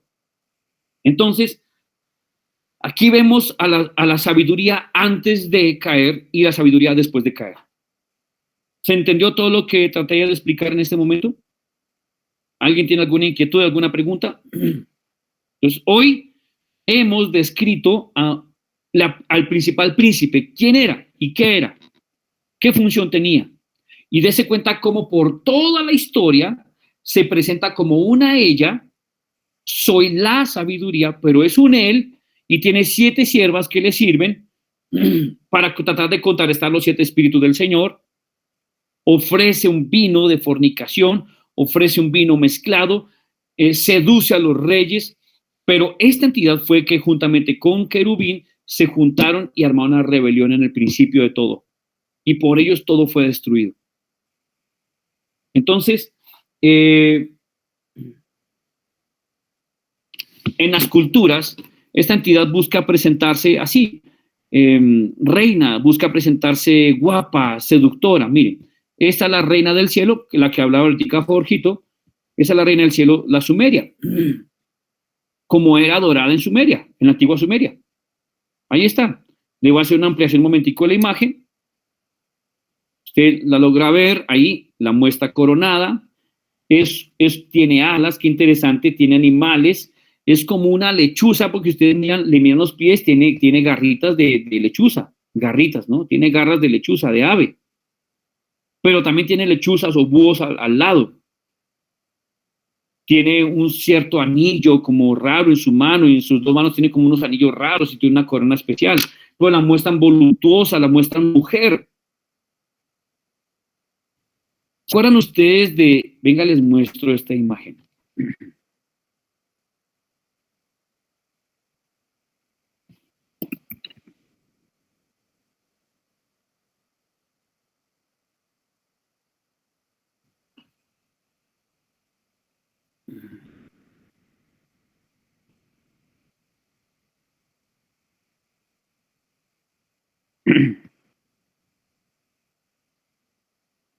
A ver si la encuentro.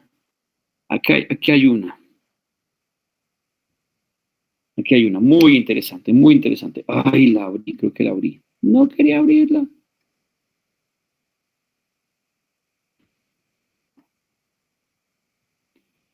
En esta imagen nos mienten, en el sentido que siempre creemos que esta entidad está peleando contra Satanás. ¿Sí se logra ver la imagen? ¿La están viendo? Este es Miguel Arcángel, supuestamente. ¿Sí lo logran ver? ¿Está la imagen? Yo lo estoy viendo proyectado, no sé si ustedes lo ven. Y siempre muestran a Miguel sobre la bestia, sobre una bestia. Este realmente no es Miguel. Siempre muestran a Miguel muy femenino, porque no es un Miguel, es una Miguela. Es una entidad femenina que está parándose realmente sobre querubín. O sea, este es Lucero con su reino, con su casa. Venga, si consigo otra. Hay muchas fotografías de esta personita, de estas personitas. Aquí lo muestran un poquitico más. Están posando mejor para la foto. Venga, miramos a ver si logramos mandarla para casito, si hiciera caso. Aquí está. Realmente lo que nos quieren mostrar es que tenemos que invocar a Miguel para que nos ayude para confrontar a esta entidad que está a sus pies. No. Esto es lo mismo que está en la descripción de Apocalipsis. Un él, ella, que está montado sobre la gran bestia. Sobre querubín. Entonces, en todas las culturas vamos a encontrar una ella y un él. Una ella y un él. Venga, les muestro otra, que esta me golpeó duro porque yo hacía parte de esas advocaciones y era un gran evangelista con un amigo, ay, que a propósito me soñé con él anoche. Es muy interesante esto. Venga, les muestro.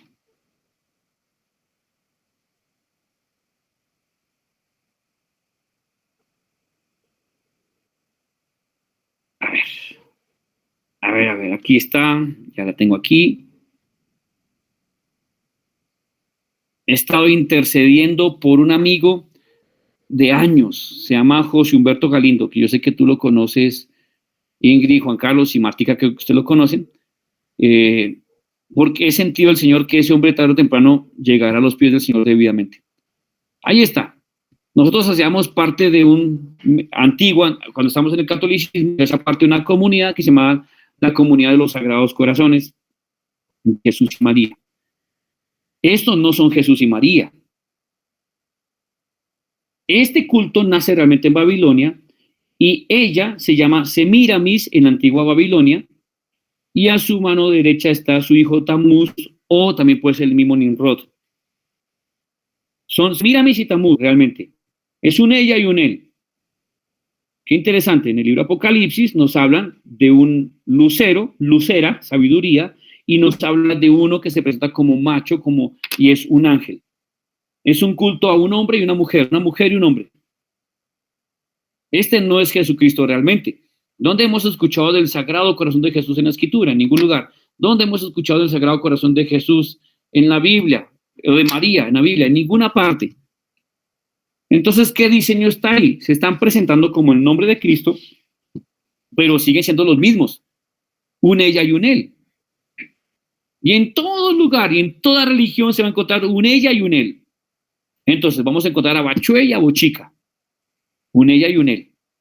Uno que supuestamente está en los cielos, otro que está en la tierra. Muy interesante. Les van cambiando según la cultura y según la era. Van cambiando los nombres, les van cambiando las formas, pero siguen siendo los mismos. ¿Por qué es importante todo esto que estamos hablando en este momento? Porque esos son los dos principales príncipes que diseñaron un sistema espiritual y solamente existen dos sistemas espirituales en toda la creación. El sistema espiritual del reino de los cielos y el sistema espiritual del reino de las tinieblas. El reino de los cielos es un sistema de... Bueno, antes de eso, los dos reinos se encuentran en expansión.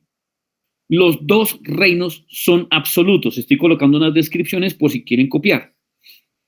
Los dos reinos son absolutos. Cuando digo que los dos reinos son absolutos, me refiero a que el reino de los cielos no está buscando volverse tinieblas. Son luz. Y el reino de las tinieblas no está buscando ser luz. Siguen siendo tinieblas. La luz sigue siendo luz y las tinieblas siguen siendo tinieblas y no están buscando convertirse en el uno al otro. El Señor Jesús no está tratando de ganar a los demonios y al Lucero, Lucifer, a Satanás, no está tratando de ganarlos para su reino, porque son absolutos, tienen una firme decisión. Así como el Señor es santo, santo, santo, apartado de pecado y de maldad en todo tiempo, así las tinieblas son tiniebla, tiniebla, tiniebla por siempre. Son dos reinos absolutos, se contraponen, se yuxtaponen el uno al otro. Son dos reinos que están en expansión. Ambos reinos buscan extenderse. El reino de los cielos es un reino de salvación y restauración. Es un reino de perdón. El reino de las tinieblas es un reino de condenación y de destrucción. Condenación y destrucción. En el reino de los cielos hay un solo rey soberano. No hay reinas. En el reino de los cielos hay un solo rey soberano. Una cabeza sobre todos. En el reino de los cielos existen otros tronos también, sí, pero el soberano es él. Están los 24 tronos de los 24 ancianos. Pero hay un trono que sobresale, que es el trono sempiterno de Jesucristo. Listo, el reino de las tinieblas tiene un padre que ofrece paternidad a los hombres y es el padre de la mentira. Mientras que el reino de los cielos tiene un padre que es llamado el Padre de los Espíritus, porque de él nació, surgió, emanó, o no sé, creó él todo tipo de espíritus. La paternidad de las tinieblas es de engaño, es de destrucción, es de muerte. La paternidad de Dios es de salvación, es de restitución, es de identidad. Una paternidad que da identidad, que produce fruto.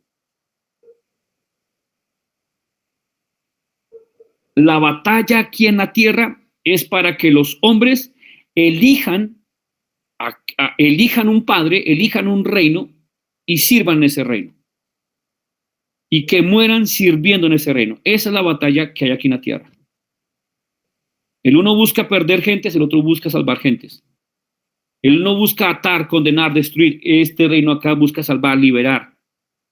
El ungimiento de Cristo que le dio el Padre de parte del Espíritu Santo fue para predicar las buenas noticias, para sanar a los quebrantados de corazón, para libertar a los cautivos, para dar las buenas noticias a los pobres, para que edifiquen, para que sean llamados árboles de justicia. Listo. Esa es la obra de Cristo. Entonces, así como el Señor tiene una obra donde Él tiene un diseño, una acción, el reino de las tinieblas buscan hacer lo contrario. En el reino de las tinieblas lo que buscan es yuxtaponerse sobre cada diseño. ¿Por qué montan 7? ¿Por qué montan 7 columnas? Para tratar de contraponerse a los 7 espíritus de Dios. El diseño que tiene el sistema de las tinieblas es para tratar de oponerse al diseño del reino de los cielos. Entonces, todo es cuestión de diseño. Todo. Si encontramos qué diseño de muerte está operando en una casa, entonces significa que ese diseño está tratando de matar un diseño de vida que tiene esta casa. Por ejemplo, en el caso de, hablamos contigo, Liliana, hoy, hablamos contigo referente a tu mamita, que lo hemos hablado en varias clases.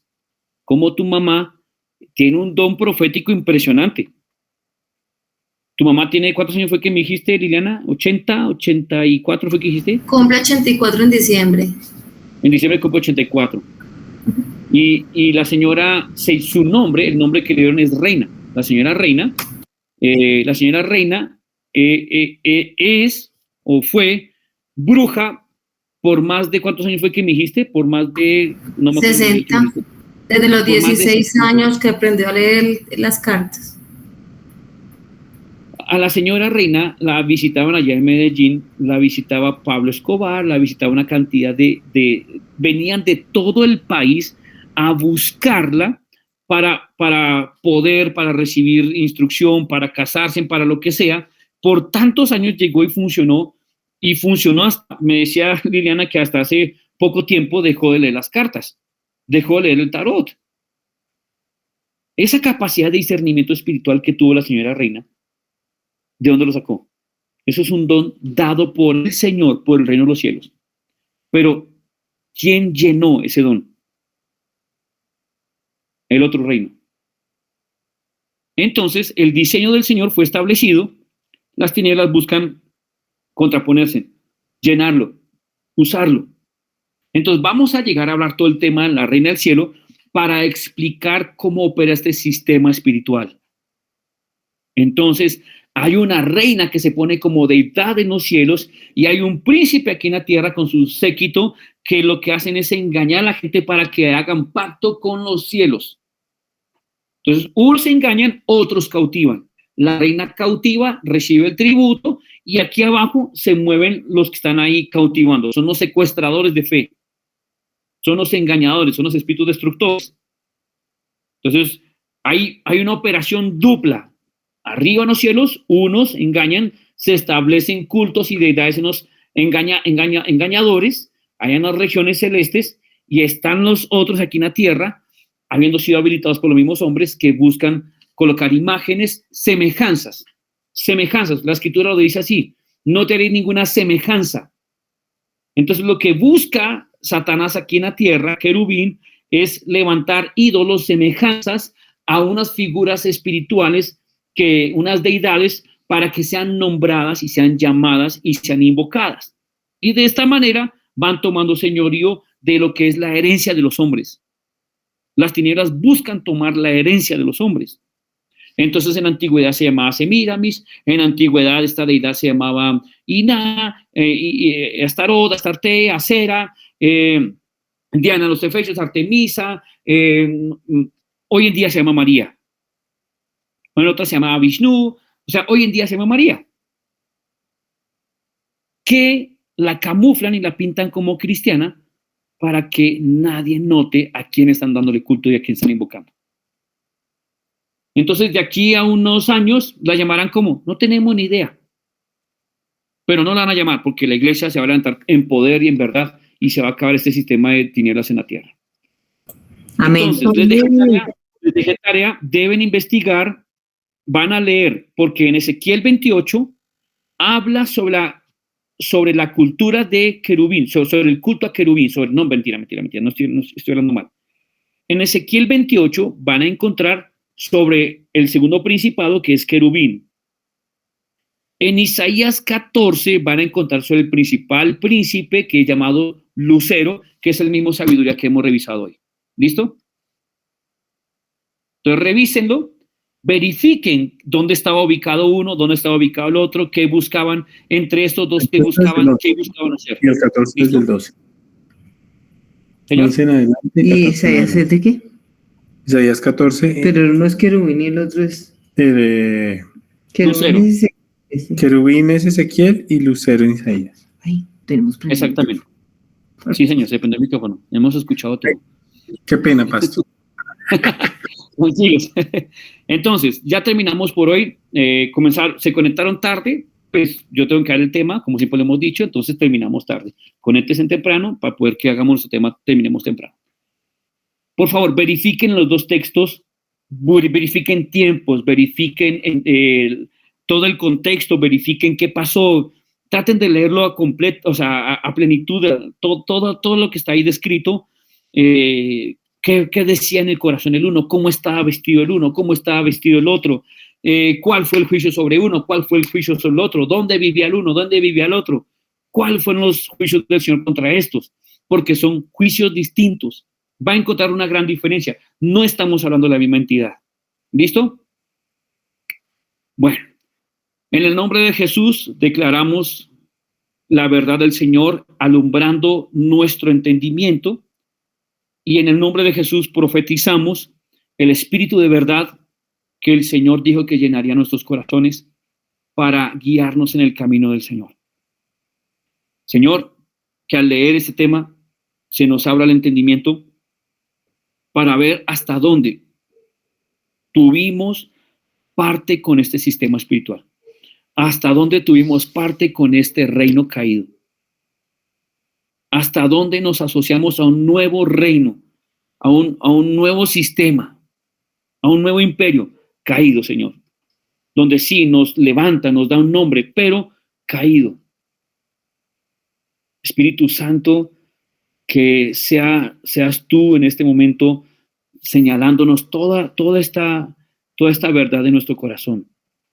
Señálanos las trampas en que la reina y en que querubín nos hicieron caer a nosotros, a nuestras generaciones. ¿Qué nombres invocamos? ¿Qué entidades llamamos? ¿Qué cosas establecimos en nuestra casa? Y que todavía la reina pueda tener señorío sobre nuestra casa. Los que hemos sido alumbrados, Señor, por ti, por tu verdad, tenemos convicción de lo que tú haces al este tema. Pero si aún así nos falta todavía ser limpios de algo, te suplico que nos señales qué es, Señor. Y te pido, por último, Espíritu Santo, que confirmes esto que hemos estudiado, que hemos revisado, confírmales a cada uno de ellos, de esto, Señor, que hemos visto hoy y que seguiremos viendo. Gracias, Señor, por alumbrarnos con tu verdad, Señor. Amamos tu luz, Señor Jesucristo. Gracias, Rey Soberano, por lo que haces con nosotros, Señor. Amén. Amén.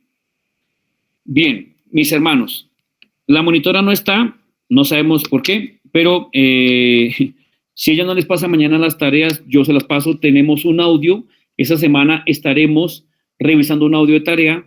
El audio se llama La batalla por el huerto, del pastor Fernando Orihuela. Estaremos revisando ese audio esta semana y más los 2 textos que le hemos dejado de estudio. ¿Listo? Bien. Arrancamos bien. Sin más preguntas, mis hermanos, el Señor les dé un buen sueño, un buen descanso y vayan...